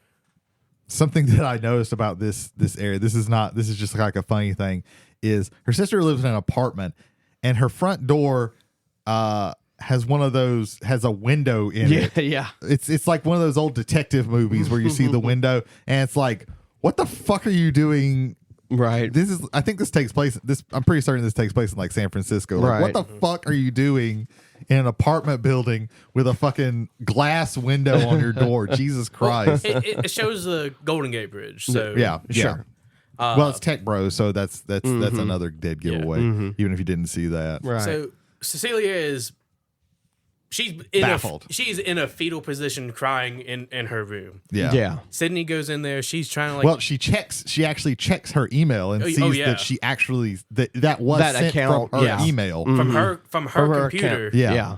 It was sent to Emily. Right. She is beyond belief of everything that's going on. She is scared. She's confused. Regressing. Yeah. She has no idea what to do. Yeah. This is when Sydney comes into the room. She sees that, hey, she's in the dumps. Let's try and cheer her up. Let's have a girls' night. My dad's not gonna be home. He's gonna be working late. Yeah. It's just gonna be us two tonight. Let's eat cake. Yeah. Mm-hmm. As soon as she gets up, Sydney's just knocked to the ground. Yeah. Yeah. Absolutely, like a forcefully. Like a hard Yeah. slap. Yeah, Sydney is erratic at this point, believing that Cecilia hit her. Yeah. James comes running in. Cecilia's like, "That wasn't me. That wasn't me. That was Adrian." What are you talking about? You're crazy. Yeah. He goes, me and my daughter are leaving. You should find somewhere else to go when we You get should go back." to your sisters. And is what he this says. and this whole conversation's happening, and Cecilia's like right on top of them. He's like, "You need to back the fuck off." Yeah. My daughter is my priority right Yeah, now. yeah, You need to back the fuck off and find somewhere else to go. Yeah. And so right now, it is just Cecilia in the Yeah. house. She is absolutely losing her fucking mind. Yeah. She knows that Adrian's here, but no one will believe her. Of course. Why would you? Yeah. She is looking all over the place sporadically, and she pulls a knife out of like the knife block. She takes some coffee grounds and she starts laying them on the ground in her room as she's like huddled near the windowsill couch, and she's having like this conversation with Adrian as we cut from shots from looking at Cecilia to looking at the door frame into the hallway. Yeah. And I think we missed where she explained like the dynamic of the relationship. yeah, But I'm pretty certain before this, because this is when shit like really Starts happening. Starts happening, where she explains to I think it was her sister, just how controlling James. I think Adrian was. I think that conversation happened right before her sister tells her that Adrian is dead. yeah, because it's Cecilia, Emily, and James in the kitchen. Yeah. when Yeah. they're having it. I think She tells him, and then we cut to that. But he controls like everything about her, like what she eats, what she wears, he gets it down to almost what she thinks, where he can like tell what she is thinking. Unless this conversation happens with her sister soon. I don't remember. No, because there's no conversation at that point. That's true. That's true. But Okay. just to get that down, I wanted to mention that as to how like he has to have everything tamped down and controlled. So she litters coffee grounds on the floor to see if he's going to be walking next to where she's at. And one other thing, she mentions that the most recent thing that Adrian's been wanting was to have a baby. To have a baby, but she was secretly taking birth control so that it didn't happen because she knew that if she had a baby with him, she would never be rid of him. Right. And that's why she left. Right. But she also knew that birth control doesn't always prevent a baby. Yeah. Right. So she knew that like that's when she started planning, I have to leave. Right. So she has the coffee ground. She's having this conversation at the door, and she gets an idea, and she like crawls over to her desk and grabs a phone, dials a number that we don't know of, Right. and she starts hearing a buzzing. You hear right above her. You hear the vibrating ringtone from in the attic. Yeah. Yes, it buzz. The scariest ringtone. Yeah. Oh, every time it's like, oh Jesus Christ! It buzzes for like 2 minutes, and then it goes to the ringtone. Hi, this is Adrian. Leave a message.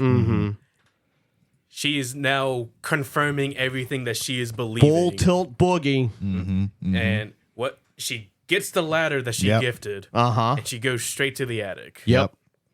She's in there. She has her knife with her, and her knife and her Chekhov's flashlight. And no, just the flashlight. Right? Yeah.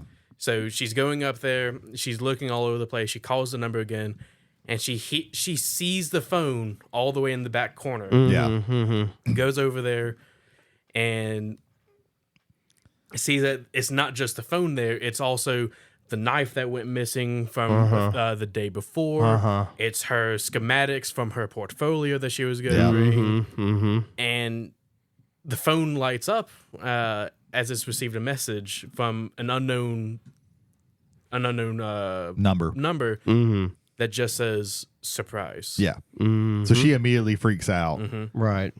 Goes to the entrance of the attic. And real quick, they put this scene in because when Lee Wanell was talking with the cinematographer, he was like, I want to have lots of lighted areas in this because if you're Invisible Man, why do you care about sneaking and hiding in the darkness? Right. And this bummed the cinematographer out because they love to play with darkness. Right. So he was like, well, let's give them this. Let's do this attic scene so I can give you a little bit of darkness to play with.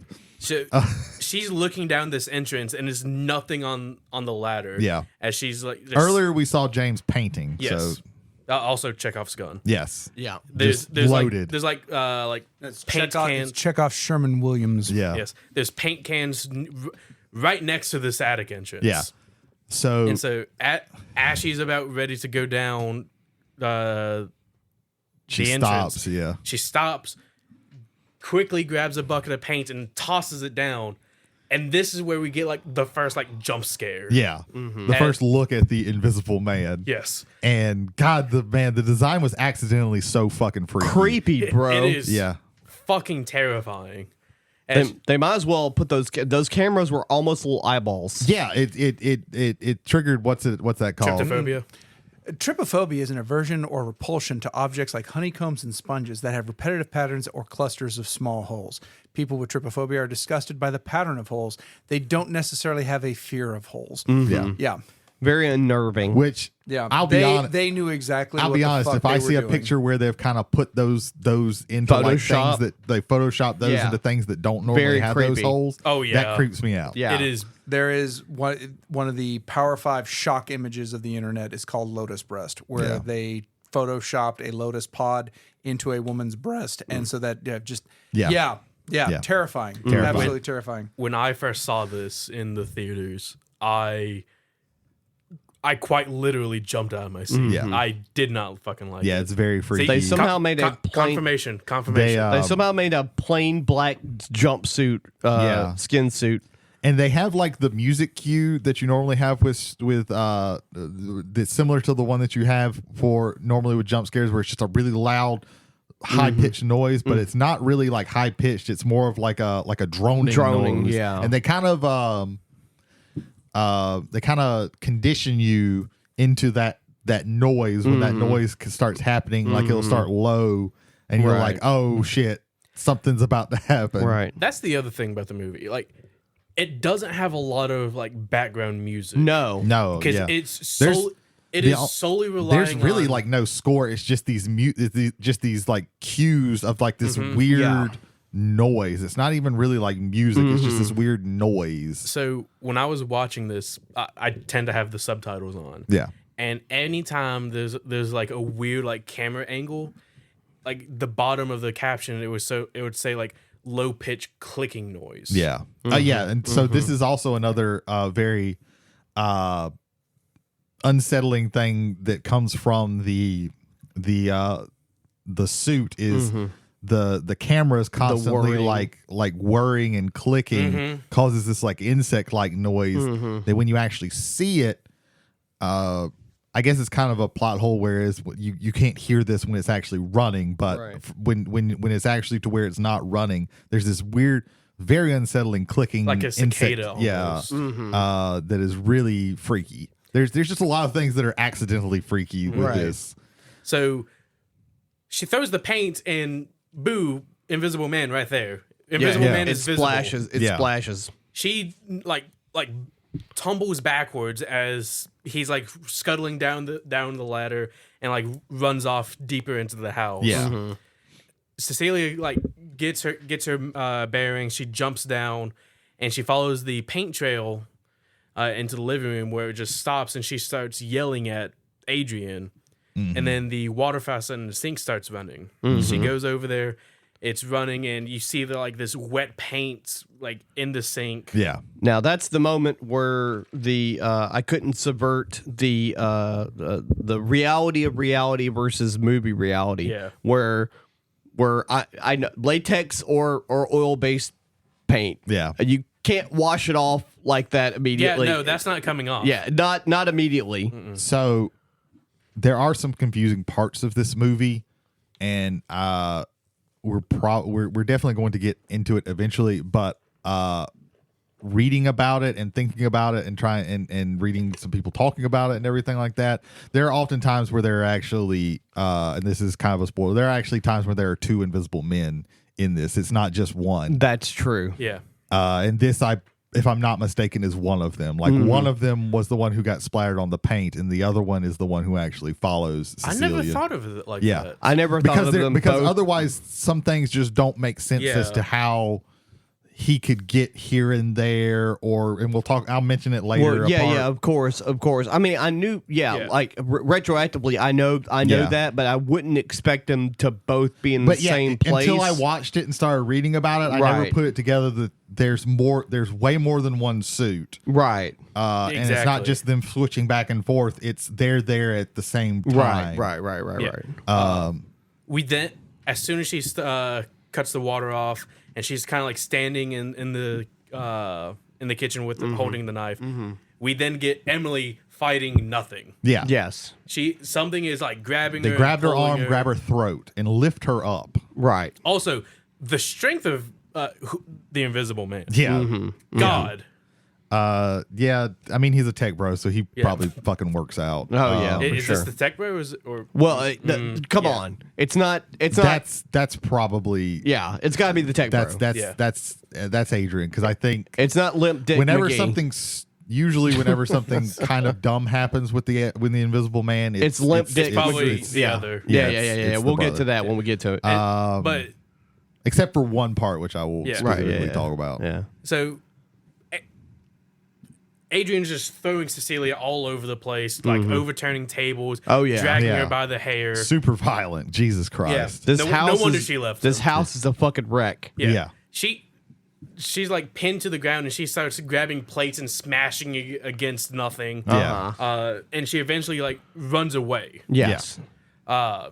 She runs out of the house, runs down the street, and we get this really good like home security shot of a neighbor's house just looking at the street as Cecilia's just running away from nothing.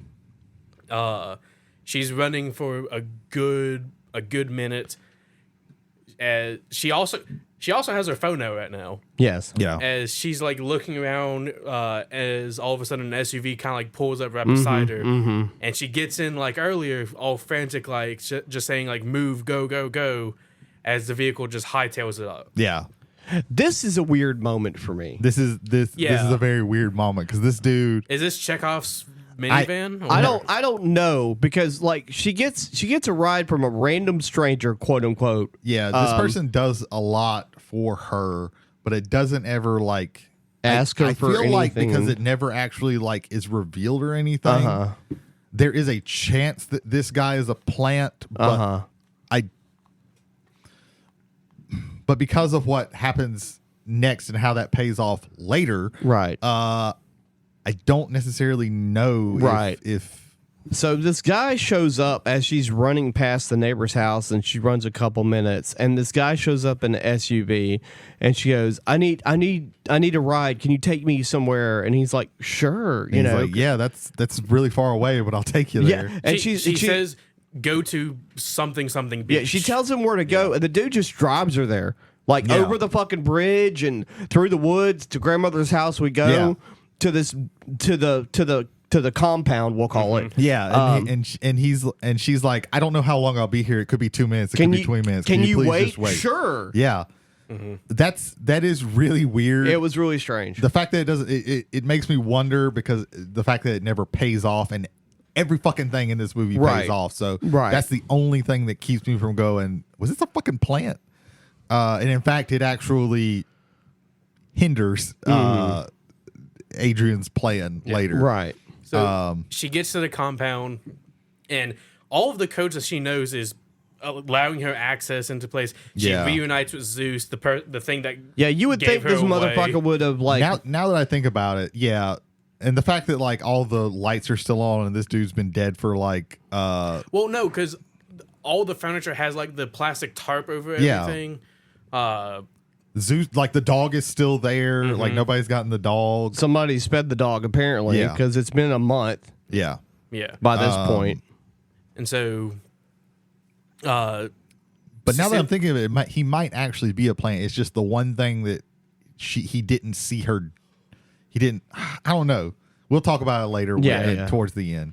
Cecilia and Zeus go down into the lab Mm-hmm. where I think he held on to the car the entire time. Real talk, legitimately, yes. I think he had something that allowed him.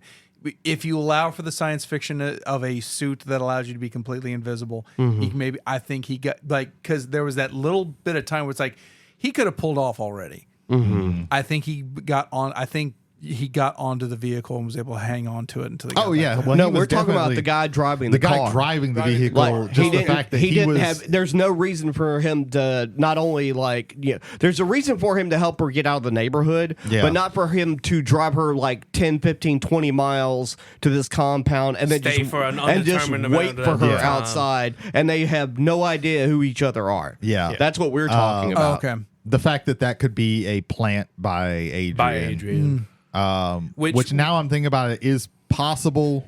It to me it makes sense because of a upcoming scene after the compound. Yeah. Sure. So they get into the lab. She gets into the Yeah, lab. she She Yeah. gets into the lab. Mm-hmm. Well, they as in Cecilia and Zeus, but Yeah. Well, somebody else is there. yeah, not right now.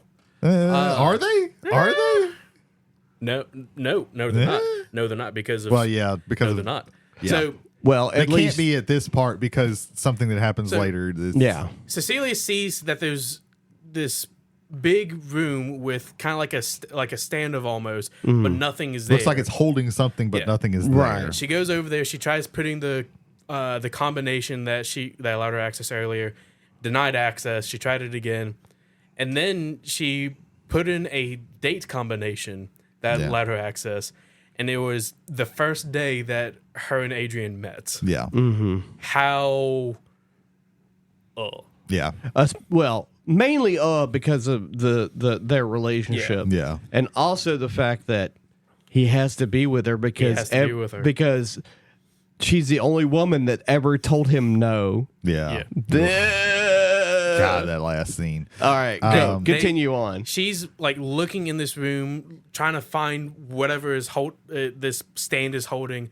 She sees on the wall that there is this like surveillance camera that it's of her From but the position of whatever the stand is holding. Yeah. And she touches it. She touches it. She goes over to the panel. She pushes a button, and this is where we hear like the intensity of all the like the clicking and whirring. the insect noises. As we see the camera suits of all the cameras like whirring in and out. These are like a millimeter to 2 millimeters wide, like just thousands of these little bitty tiny cameras all over this suit. Yeah. Each in its little like almost hexagon shape.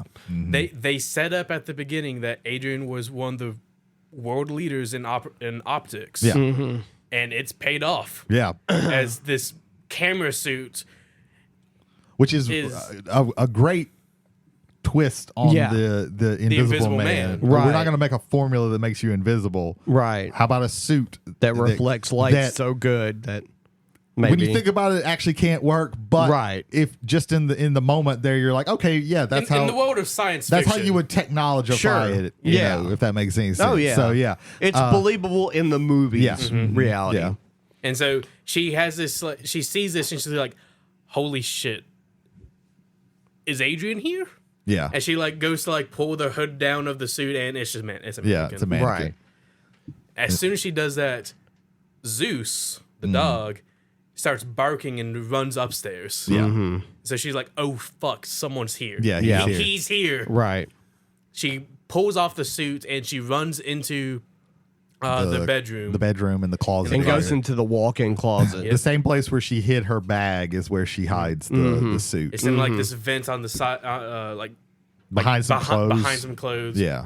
And she goes to like hide right beside like the closet entry door. And we get this scene of again the camera just kind of like going through the house with no one's there. Yeah. Right. But some force is there just walking. As we then see the closet door slightly open again. Yeah. And it is Cecilia hiding and nothing in the doorway. Yeah. Right. And she looks down and sees like because the it's carpeted, so she looks down and sees like a depression of a foot Right. into the carpet. bolts. And that's when she bolts. And Zeus helps her. He barks at something. Yeah. That's about it. And Cecilia's able to get away and get back into the SUV. Yeah. Right. That's waited for her He's this just entire waited. time. He's just waited there. Yeah. So- Also, that suit in the closet. Chekhov suit. Chekhov Continuing suit. on. Yeah. She's then on the phone with someone as the van is driving, and she says, "Can we meet tonight at 8 at this restaurant?" Yeah. Okay. Yeah, Good. he is a plant. There's a scene of the driver looking in the rearview mirror. He is Yeah, a plant. he is a plant. He is a plant. He Good is a call, plant. Brady. Exactly. He is a plant. He's 100% a plant. He just didn't put two and two together that she was going to hide the suit. Yep. That's the only thing Yep. that he didn't Yep. understand. Yep. He's a. Yep. He's All a right. fucking plant. So we then get to this restaurant at 8:00. Cecilia's sitting at a table. She's waiting for Looking someone. incredibly paranoid. Oh, Just yeah. the most Everyone's paranoid. having like the time of their lives, and she's just They're about to not. Yeah. everyone's in like this formal wear and Right. everything. She's sitting in sweats and a jacket, so just Uh-huh. like she looks Hunched over. Yeah. Like she is very. She's not having it. like, and then Her sister shows Emily up. shows up. Her Yeah. sister shows up. He starts talking to her. Yeah. And then, like, And she's like, "Look, I know I'm crazy. I know you're gonna think I'm crazy." but please hear me out. holy shit! And she sees a knife floating. Cecilia sees the knife floating over the shoulder of. She of doesn't Emma. see anything. Yeah. It's the same camera. It's the same camera But angle Emily as- sees it, Cecilia Emily doesn't. sees this. Cecilia's sitting. Behind her is the knife just floating out of nowhere. Swings, cuts Emily's neck, and then is immediately placed into Cecilia's hand. Right. And that was almost- the one part that felt hokey to me. Yeah. It's a because- little hokey because it doesn't look Yeah. just because of the way her hand opens Right. up. Yeah. Right. And it goes in there. It would Yeah. it would have been a little bit better if it would have looked like it was pushed into her hand. Like Yeah. later. But that's really to me only on like repeat watches where you start noticing that. Yeah, sure. Because the first time I watched that, I was like, "Oh fuck!" Right. Yeah. It Yeah. happened really fast. Because it's Yeah. so fast and visceral. It's very quick, very swift. Like it doesn't give you a chance to process No, what as soon fucking as you see happened. the knife, like the knife has already done. Like as soon as you process, there's a knife right there. What the yeah. fuck? Well- and then as soon as you process that, like it's very quick. And it's almost like you process it at the same time Cecilia processes Yes. it, because as soon as she sees her sister's neck bleeding, she looks and sees the knife is her Yeah. hand, and then like immediately people look over like from a the other lady tables. looks over and sees this is like, oh shit! And she starts screaming. Yeah. And Cecilia gets tackled. She gets tackled by the waitstaff. She gets tackled Yeah. by the wait staff, and then almost immediately there's a cop there. Yeah. Like Yeah. one of the then like right after you Right. like you see out of the corner, okay, this is a Yeah. wait staff, and then you see, okay, immediately this is a cop. And she's freaking out and seeing like the blood of her sister just fall down the table. Yeah. Really rough. She's then being like 7 people are like carrying her into this like psychiatric room. Yeah. They're like strapping her to the bed. And she's telling them the whole time, like, he's here, he did it. She's yelling into What are She's you yelling- talking about? You're crazy. And she's like yelling at the corner of the room, like, fuck like you. you motherfucker. Yeah. She did nothing. Yeah. Ugh, man. And then they sedate her. yeah. And like as she's going out, she hears a voice say surprise. After everyone leaves, After everyone leaves and The as door she closes. is going out. Yeah. we hear surprise. Yeah. Yeah. Check off surprise. It cuts to the next morning. It's Cecilia's in a room. Real quick. Okay. I love the sound design in that. Where Yeah. she's getting like once she's drugged, like everything is like Slows. underwater. Yeah. Everything's underwater. Yeah. Yeah. The Like, sound just- design it's is so fucking good. so in this. good. Very Yeah. good. We then get into another room where Cecilia's sitting at a table. She's watching the home security coverage of the neighbor. Right. As James and another cop are questioning her of what did this happen? Yeah. Did this not happen? And everything. Yeah. And Really unprofessional of this police, of these police to let the guy who she's been staying with this whole time. Yeah, a be little in weird. there. yeah, absolutely. But it's police, so I don't It's expect movie any. police. Well, it's just movie police, sure. She's sitting there and explaining everything, and you could just slowly see in his eyes that this actor was also really I really love him. He's been in some bad movies, but he's also been in some really good stuff. Aldous Hodge as James Lanier. Yeah. No, I'll co-sign on that one too. because you can see in his eyes like his belief of anything that she's saying is just Yeah. gone. Because he says something, and he was like, "Well, tell me what," and she was like, "I can't tell you Right. now." Because he's listening. probably here. He's here. She doesn't say he's probably here. She He's says here. he's here. Right. Like she has lost all ability to believe that he is not in Yeah. the room. Right. Every single place that she is at, she is like, he is in the room somewhere. Right. I just do not know where. Right. and it gets to the point where she says like he's here, and it cuts to silence as both of them are just sitting at the Yeah, table. that's where you see it in his face where he's like, oh man. She's gone. She's Yeah. absolutely gone. Yep. Yep. She's lost her mind. Right. We then get Cecilia's back in her room. We hear this muffle of a doctor trying to like talk to her and everything. Uh-huh. And she's saying like, you had some blood tests done a few days ago. Did the doctor disclose anything about to you about the results of it? She says no. Congratulations. You're You're a mom. You're pregnant. preggers. Yeah. She Flips out again. flips out Yeah. in disbelief. Yeah. Yeah. Yeah. They like, no, this couldn't have happened. This can't happen and everything. Yeah, it's implied that this has happened recently or something. She said it couldn't have been that the nurse Within the past month. Within the past month. As she's still talking, she's just looking at the empty corner. In the room. Which the scene earlier when she was getting the call from the doctor, like after she tells her about the diazepam, she kind of disassociates. Disassociates. So like you hear it's very muffled that the doctor was saying more things, but she just kind of loses it. So she does lower the phone from her ear. Yeah. So so this is why she was told. She was actually tried to be told, but she kind of like disassociated and wasn't able to hear that. Yeah. And then we get a visit from the brother. Loser face again. Tom. You motherfucker. That's what I said. Yeah. To the screen. Yeah.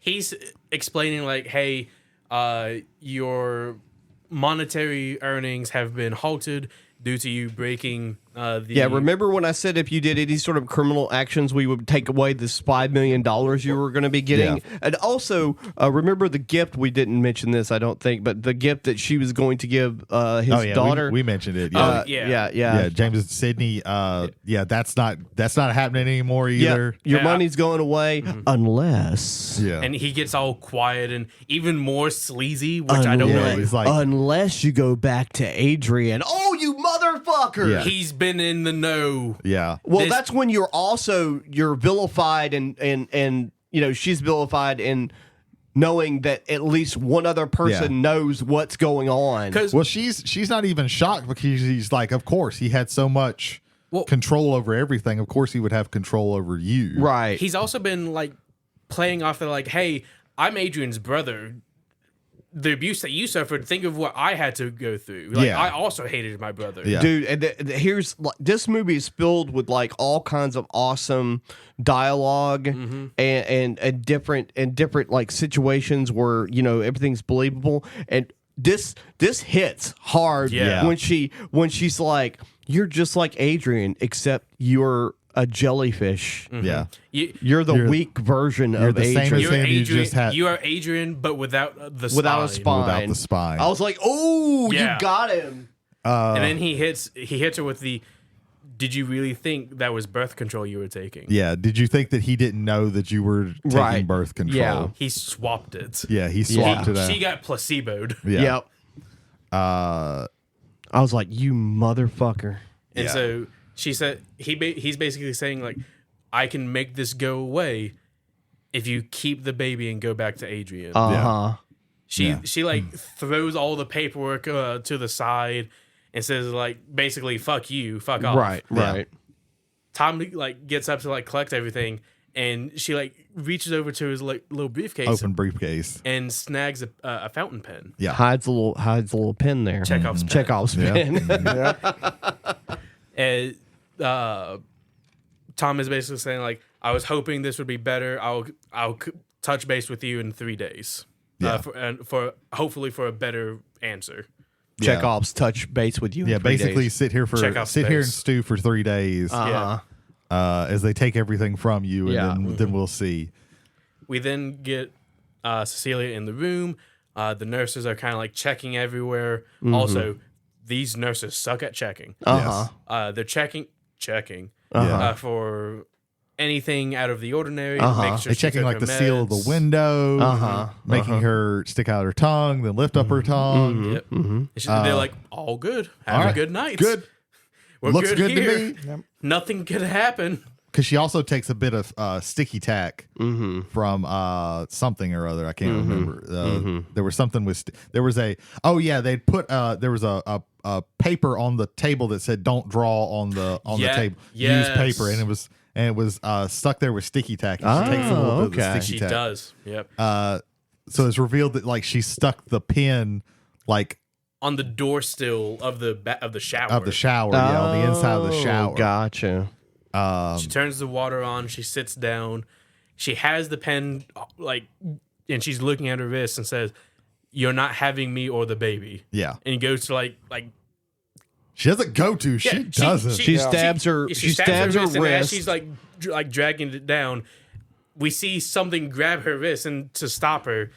And she goes, There "God, you are, you there motherfucker." Stab in the eye, stab Stabbed in multiple the times, neck. And the neck. stabbed multiple times in the same area Yeah. into the shoulder. Yeah. Adrian like kicks her off, and This is the only stupid thing that Adrian. This is definitely Adrian. Like Right. he wouldn't Oh, trust yeah. trust his brother. Right. To spineless brother. to watch over her. Yeah. This is the one where it's definitely him. And the suit starts shorting out here, Yeah. right? Yeah, When she because stabs- she's like fucked up to the yeah, Oh, she yeah. stabs it with a pin, and it's so like in his water top half too. will like Flicker. flicker back and yeah. forth. Glitches out almost. Yeah, really good special effects, right? Oh here. yeah, for sure. This causes enough noise for one of the overnight guards to come into the room. Like, hey, what's going on? She says, behind you. He's like, there's nothing in. Oh. yeah, Yeah. And then death. yeah. Yeah. Man, this movie goes from like 0 to 60 at this point. Yeah. Like it's just like boom. Fuck they pass- 60. No, We're no, at no, 600. Yeah. It doesn't- It goes 0 to 10 to 30 to 100 to a million. Just Yeah. very quick It progression. get doesn't like a- really let up until the house. The house. We get during this hospital / police station scene. We Yeah. get like a John Woo Better Tomorrow Yeah, situation. he like fucks these people up like so bad, and it's like, okay, yeah, you can't see them, so of course it's gonna be hard. A cop comes in. There are like 4 dead cops in the hallway. She's laying on the ground. She's like, "Look out!" And he's like, Get a kiss. Stay on the ground. "Stay on Yeah. the ground." And Stay on she's the like, ground, and then "Yeah, death. sure." Yeah, I'm on the ground. Just he's behind you. Please look, God. And then oh shit. Yeah, and then They're all dead. Then he just sees like a floating gun, and it's like, Yeah, that's He goes, bang. Yeah. right. And then walks away. And then bang. And then Adrian let out the 3 other zombies from Bride of Reanimator out. And then they killed even more hospital personnel and stuff. and then some guy goes, "He's a wife beater. Use the gun. Use the gun."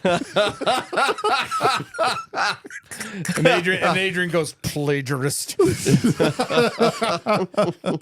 So yeah, he fucks up like 8 people. Yeah. It's got to be at least like Yeah. 10 or 12. It's a lot. And then he gets out in the parking lot and does more people. Well, Oh, yeah. She eventually like gets a gun and Yeah. is like running. Like he eventually like is like. Well, this she's is, played Grand Theft Auto. Just kill a cop. there's and too just take much the gun. heat. Boom, I done. gotta run. So she's chasing after him. And the really funny thing is when she gets to the entrance, like there's people like in the security area. And she's like, "Stay there!" She, Right. like, they're, runs- they're like, whoa, okay, we'll stay and here. she like runs through the metal detector, which goes off, which is Yeah. funny. It's raining Yes, outside. it And is. So it's pouring down rain. She's like running towards the parking lot. She's trying to find Adrian Yeah. and whatnot. Which at first I thought like, man, it's taking a really long time for people to actually get out there to start hunting for her. And then it's like, well, he killed like half the Yeah, staff. Yeah.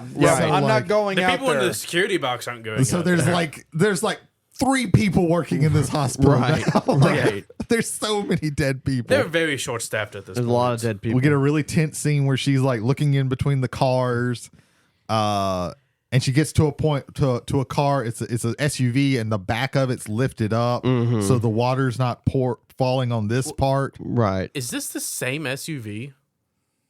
Maybe Not sure. they were of a similar color, but I don't know if we're supposed to make that connection. Yeah, it's just But it would make sense as to why he was able to open up the back of that SUV. and again, cool shot because Oh yeah. the trunk of the SUV is open. There's this the only patch of Man, you glazed Rainwater? out. the only patch of space where there's not water like raining down on him. Yeah. I don't know what just fucking happened. Stroked.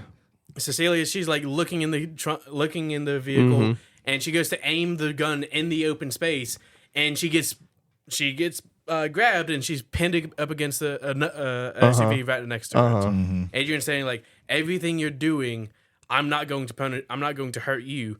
I'm going to hurt the ones you love. It's a shame that girl couldn't go to college. Yeah. Yeah. Implying that he's going she's to like, "Oh, fucking fuck." kill Sydney. Yeah.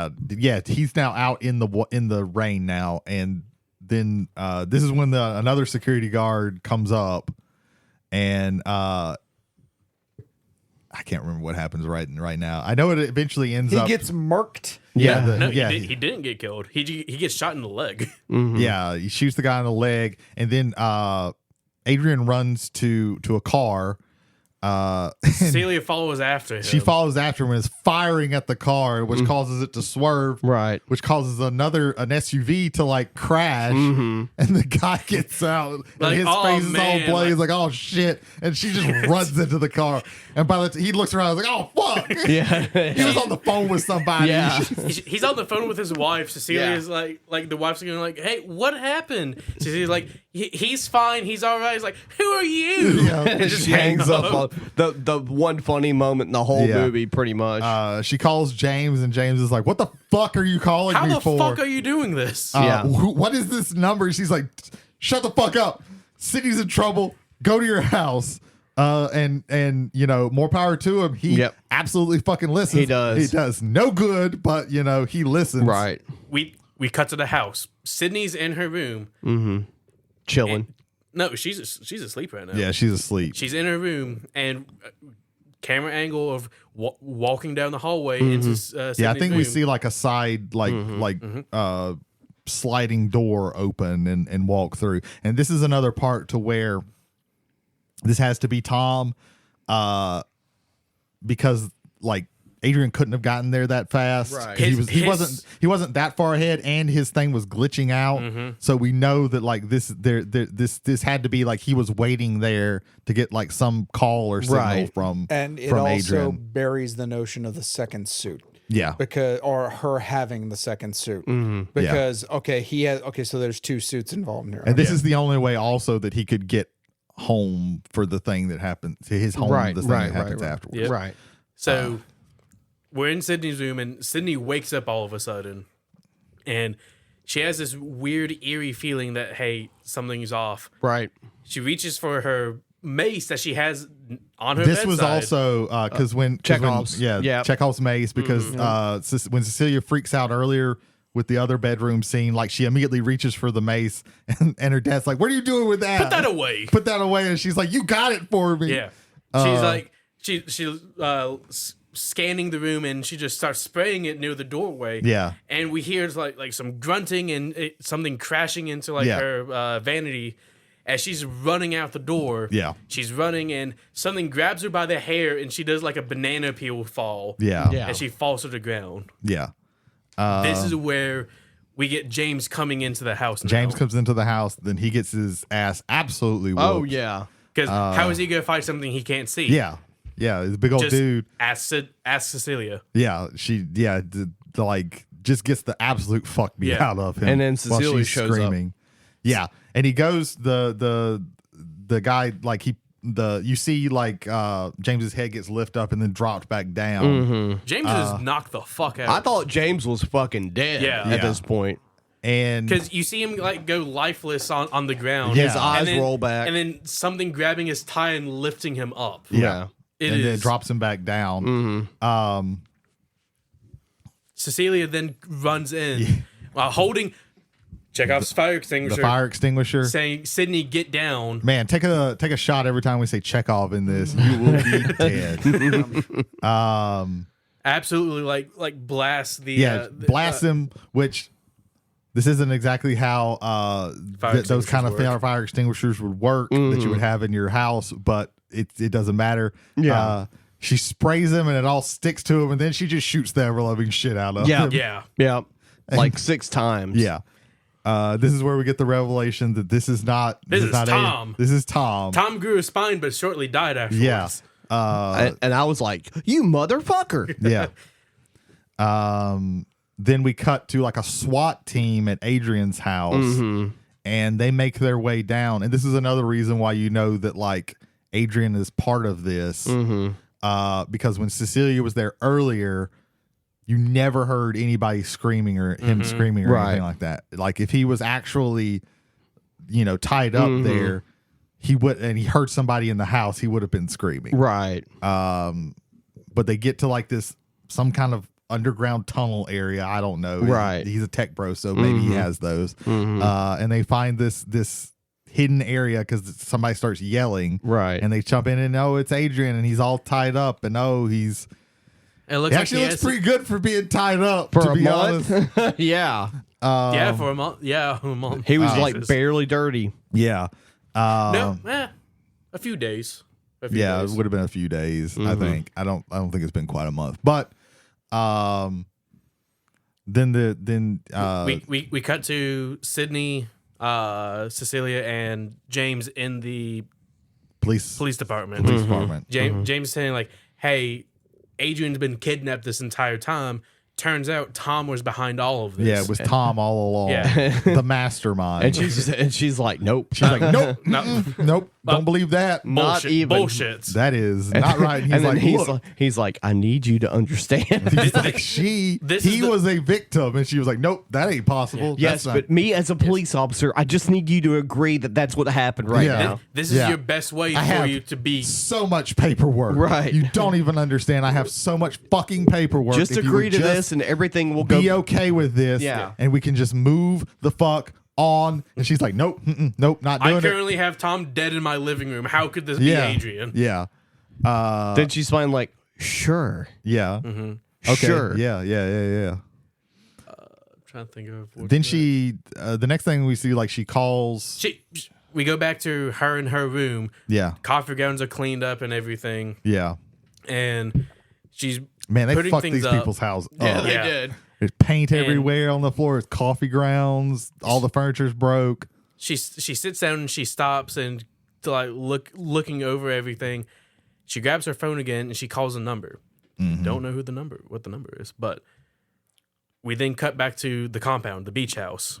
Yeah. As Cecilia is walking down the steps, and we see Adrian standing in like the living room area waiting for her. And they set up this meetup to discuss the baby. Yeah. He's acting all nervous. He was like, You're the only one that could ever make me make my hand shake. Yeah. She's like, out of all the girls that you could have, and you could have anybody, why me? And he pretty much says, because you're the only person that's ever rejected me. Yeah. They're sitting there. It's the Citizen Kane shot where they're like Long on ass opposite ends of dining this table. ungodly long. Yeah. Because he's like, I just ordered everything because I didn't know what you wanted. And she was like, I'll eat steak. And he's like, fine.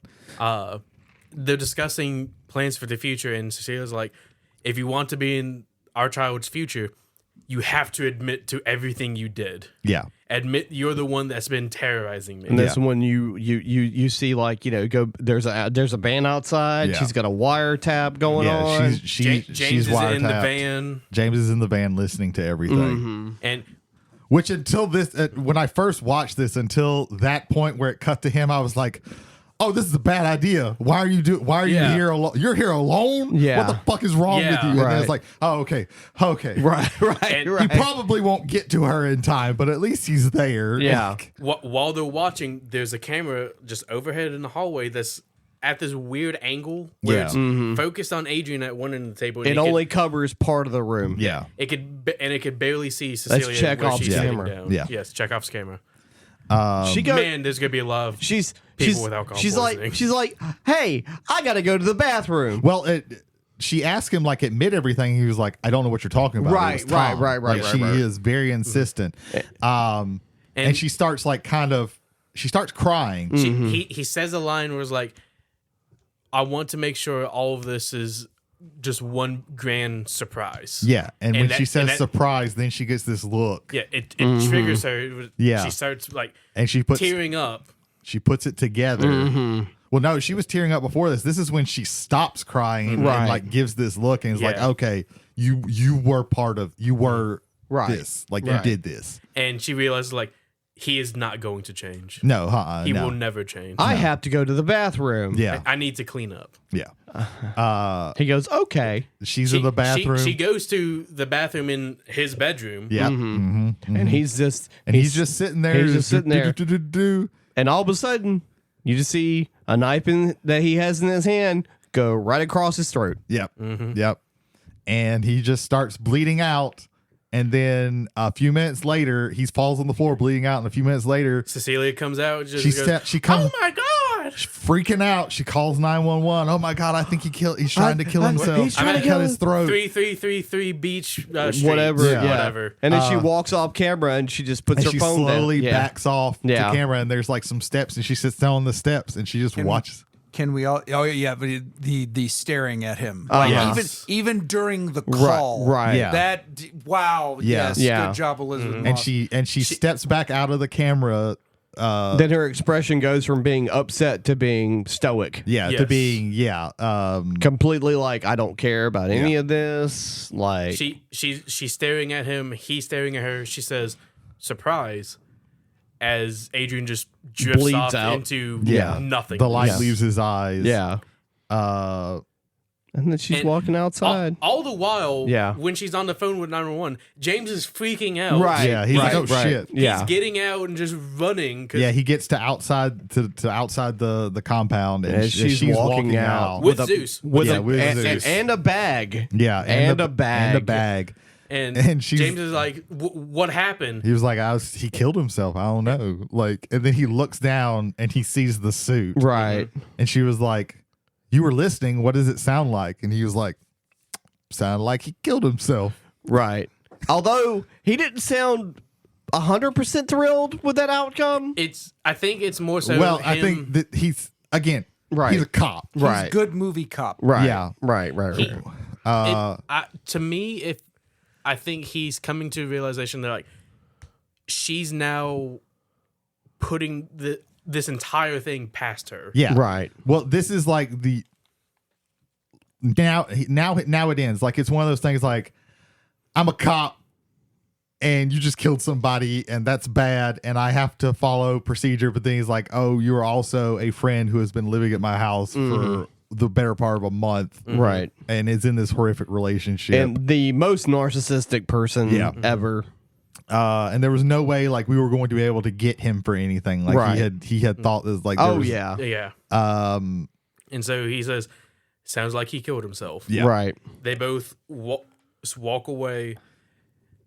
Cecilia's like walking up the steps with the bag and Zeus. And there's this like triumphant like music. Yeah. from This that is the first score time really playing there's like music in as the, she feels relieved yeah. of everything that's happened. Yeah. And titles and roll credits. Yes. credits. Yeah. I was very like pleasantly surprised by this movie because I didn't know anything about any sort of accolades or anything like that when I went into it. Yeah. I had forgotten that I had rented this movie one time with Knives Out Yeah. through Redbox and had forgotten to take it back, and they just charged me for it. Yeah. This was That- only yeah. like $10 or something. Yeah. And I had it, over in the shop. I completely had forgotten that I had it because it was a Redbox sleeve. So Yeah. and then I went to watch it on Freebie or whatever, and then I thought, wait a minute, let me see if I still have that DVD. Oh, there it is. But yeah, Wait. Chekhov's DVD. I was this movie. I guess for me, like horror. I've seen so many horror movies, like at least 3 out of 4 of us. I've seen like quite a lot of horror movies, so I didn't expect this movie Yeah, to because be. you watch a lot of shit where I look at it and I'm like, Yeah. I don't want to watch that. Right. You're like, I'll watch it. Yeah, I'll watch it. I enjoy things ironically, but very, very few, especially modern, like even the past, like I count modern past 15, 20 years. I haven't seen a movie like this smart in a while. Yeah. Like I put this on the same like smart level as like the original Scream, something to that effect. You don't have a really good like suspenseful mystery thriller type of horror movie with this kind of like the writing and everything like that, and the dialogue was down pat. Like this is a lightning in the bottle situation as far as I'm concerned, with the acting and the sound design and everything that went into it. The acting of Elisabeth Moss, coupled with the atmosphere that's created by the cinematography and the lack of a movie score, it all just blends. There's completely. there's no bad acting in this movie. Exactly. Yeah, Like there's everybody's- literally not even the spineless dickhole. the dude that was in the one scene that was the architect guy put all of it in there. Yeah. Like it was phenomenal. Everyone knew what they were supposed to do. Everyone and they knew the went assignment. beyond what was Yeah. expected. Yeah. This was kind of like this is like Blumhouse at their best. Like I don't think they've really like reached these heights since this movie. Like this movie This basically is their Encanto. yeah, this basically they spent their load. There's no more to give.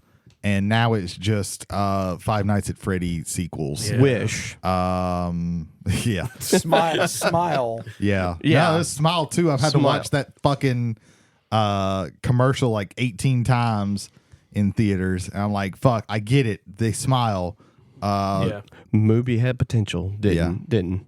Well, the new one is actually it has like the idea of it is interesting. I just don't care because I know exactly how it's going, how the movie's going to go. But besides, we're talking Right. about a good movie, Right, right, And On a budget of $7 million, this film Wow. Really? grossed $7 million. Yeah. Really? On a budget of Wow. $7 million. That's the reason why Blumhouse makes money. yeah. The On a actor, budget, man. on a budget of $7 million. When you for think the- about it, there's really really three at most, like different places. Like there's the house, there's the two houses, and then there's the psychiatric Yeah. ward area. and the Adrian's house was filmed in Australia, Yeah. and the rest That's of why, I see it. that's why the pine trees aren't native to Australia, and they were for But again, on a budget of $7 million, domestic for U.S. and Canada was $70 million. Nice. Jesus. Worldwide was another $74 million. This only ran effectively for 3 weeks before the world was shut down. Right. Yeah. In its 16th weekend, it actually climbed back into the number one spot for movies with 383,000 made on that weekend. Nice. Yeah, this is. I am really hoping that because Lee Winnell is actually, I believe we talked about he's going to do a Creature from the Black Lagoon movie. Oh yeah. I remember us talking. And I'm Yeah, I really do too. hoping that it continues in this vein of taking the core idea of Universal's monster movie and but and like a modern take on and it. a modern take on it and changing up things to give it an allegorical bent to it. So I really hope that they continue with this because this is really what Universal needs to do is to do these. I would like for them to like give other like really good directors a shot at this, but Lee Winnell Right. is very good at horror. I don't like all of his things, but he does make very interesting movies. See Upgrade, things like that. But yeah, this is a phenomenal movie. It's one of those. My favorite types of movies are movies that and this is the way I see it is I can turn it over in my head a whole bunch of times, and I'm constantly finding something out. I'm seeing these different things. And in fact, I didn't really notice all the Chekhov's guns that we mentioned. I didn't either until I like read something about it. Yeah. I was reading like trivia, like before the movie started, and it like primed me to look for certain things. It also primed me to look for when are they both there? Right. Who is the Invisible Man at this time, or are they both there? So yeah, there's a lot of like interesting things in this movie, and they really knocked it out of the park. They did. I think this is your best choice for anything ever on this podcast. I'll even. take that. Like this. Because someone has to shit on you. I will have two things. I do love the movie. I do think the ending was a bit too abrupt. I thought they built up to a very good like crescendo, and it doesn't fall flat. I feel they could have pulled that out a little bit longer, like maybe a minute or two. I just think it kind of just ends kind of abruptly. Now, to be fair though, if you were to translate this to real life, yeah, she would kill him as soon as she had the first opportunity. Yeah. So I can see why being abrupt there, but just it felt like that last scene they could have they could have dragged that tension out a little Yeah. bit longer. Also, you know, if you put this in the category, if this movie would have came out, let's just say they had the small amount of tech that they used in it or whatever, and they had it in 2010, it would have ended with the brother dying, and we would have never found out. You know, they would have tacked on that he was like, you know. That he just, you know, he wanted to live through his brother's legacy, or They would have gone with the Adrian actually committed suicide, and well, this is Tom. well, they would have left it at a cliffhanger where we would have been teased that Adrian was still alive, so we would get a sequel. Yeah. Is how they probably would have played it out instead of us having with the jump scare at the end. with a Probably, jump scare, yeah. or some sort of like slight reveal implying. No, I know exactly what would have happened. She would have believed that it was Tom the whole time, and she would have believed that she was safe, and she would believe that there was only one suit, and she would have gone to sleep at night, and then she would have heard surprise, and then that's the end of the movie. Right? Yeah, you're right.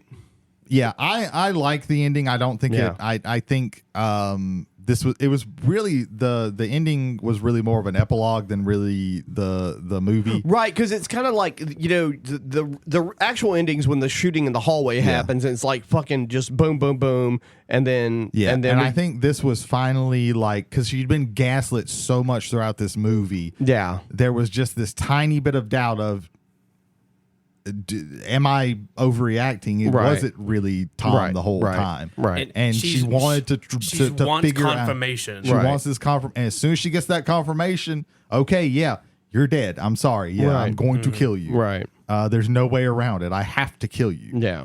So I like it, and I think this is a good intro into, like, again, what I was talking about again, I hate using this, but I can't think of any other way to talk about the elevated horror. I think this is a good way to get these types of horror movies that are very allegorical, that have a lot of metaphor and get you thinking a lot. And then there are other, because this one also keeps up a lot of times those can be very slow, and there's not a lot happening. That was my pre-worry. Yeah, was it being slow? This one does a very good job of keeping up the tension and keeping up, and when it starts moving, it really starts. The pacing is absolutely on point. Like, it basically becomes an action movie almost, does. except that the villain is the person doing all the action towards the end of it. With the reason for us choosing all of these movies is horror movies to get people into the genre. Yeah, this quite literally got me into enjoying good quality horror movies. Right. Yeah. And so if it can work on me, I think this could work on someone else. Yeah. That is like the premise of why this movie was chosen. This is, in my opinion, a 10 out of 10. But I could see why people would think it's a 9.5 out of 10. Yeah. Well, I mean, it's close to being a perfect movie. Yeah. You mentioned that review aggregator Rotten Tomatoes gives this 92% out of 422 reviews. As of 2022, this movie is the 9th best horror film of all time, according to Rotten Tomatoes. Nice. Do you have the list? What does it beat? I don't have the list. I'm just going off of notes and Wikipedia. Okay, Right. Okay. Yeah. But even then, there's a reason why it's on that list. It's really good. It is really good. Unfortunately, like, as far as the genre as a whole, like, especially in this, like, you know, like Brady said, like, high elevated kind of horror, you don't have many examples of this in modern or in classical horror movies. They are a very, very, very small, minute amount of movies that are like this in any sort of shape or form. So it's for me, like, you know, growing up, you don't have these. You just don't have these at all. So, you know, it's good to see that these kind of films are being made. Yeah, for sure. Jay, any final thoughts? No, I think pretty much, because we talked about the box office critical response. My feeling of the faltering, not a true failure, but a faltering kind of at the end. With I wish there had been more to that ending, but yeah, no, I thought this was a tremendous movie. Yeah, great. Did Lee Wanell also do the first Conjuring movie? Maybe. I cannot remember. Yeah, you got that. People start doing happies. With, and I will- Yeah. with that being said, and we're going to pull into the station. Let's go ahead and thank some of our friends. Jody, hit us with a friend. Whiskey Wrestling is a podcast about wrestling and whiskey by Jason Holder and Michael Hill. Check them out. They're all on the podcasts. Yep. Brady, hit us with another friend. Ferology is a podcast that is done by one Jody Kite, where he talks about horror. If you're liking these kind of talks, where if you want that all year round, check that out. Jay, hit us with the fact and then the friend. Okay, the fact is, the first movie that Lee Winnell actually directed was Insidious Chapter 3. Oh yeah, he did the Insidious. That was the ones. Yeah, everything prior to that. He co-wrote the first 3 Saws, executive producer on Saws 2 and 3. That's right. Juan was the director of the first one, and then he wrote them. Yeah. He's since gone, like I said, the upgrade Invisible Man. He's also doing Wolfman, which is in post-production right now. So that is... Wolfman is probably another one of the Universals that Blumhouse hopefully is. I want to say I've heard something about that, but I cannot remember. I know I have. Yeah. I cannot remember. So it's very good there. But going to go with the completed podcast. Our good friends Christopher Vega, Brandon Scott Tenner, and Brandon Smith bring you news and views from the world of Magic the Gathering, especially competitive Magic the Gathering. Some of the best interviews that I've heard as far as Magic Gathering pros. Please check them out on all available podcasting platforms. Brady, going back to you with a friend. I don't know any We're other all ones. out of friends. Yeah. Back to you with a friend. you Jay, know hit us somebody. with a bearded drum. He can't remember. Ethan Skinner in a battle of wits between TGI Fridays and Applebee's. Ethan Skinner is in Dick Stone Dick in Where's My Appetizers, boy? There you go. Check it out on all the podcasts. Yeah. And if you're local to Goshen, Mississippi, or the Gulf Coast area, check out Mechnob Gaming, owned and by the sole owner and proprietor and God Emperor of Gaming, Cameron Spanier. Yep. Magic the Gathering, Pokemon board games, tabletop RPG needs, find them here. Everything I got- but miniatures. They got sales on spooky stuff this week. Yeah. This month, I think. This month, the whole month. And I wish Canvas was still there. I'd tell people to go buy it. Yep. a little shout out to Cameron. He's going up to Washington, D.C. for a regional RCQ up there Nice. from Magic. Okay. Oh, he's going with Chris, isn't he? Yep. He is. Okay. Good luck to Cam. Safe Oh, yeah. travels and everything. The Wolfman, Blumhouse.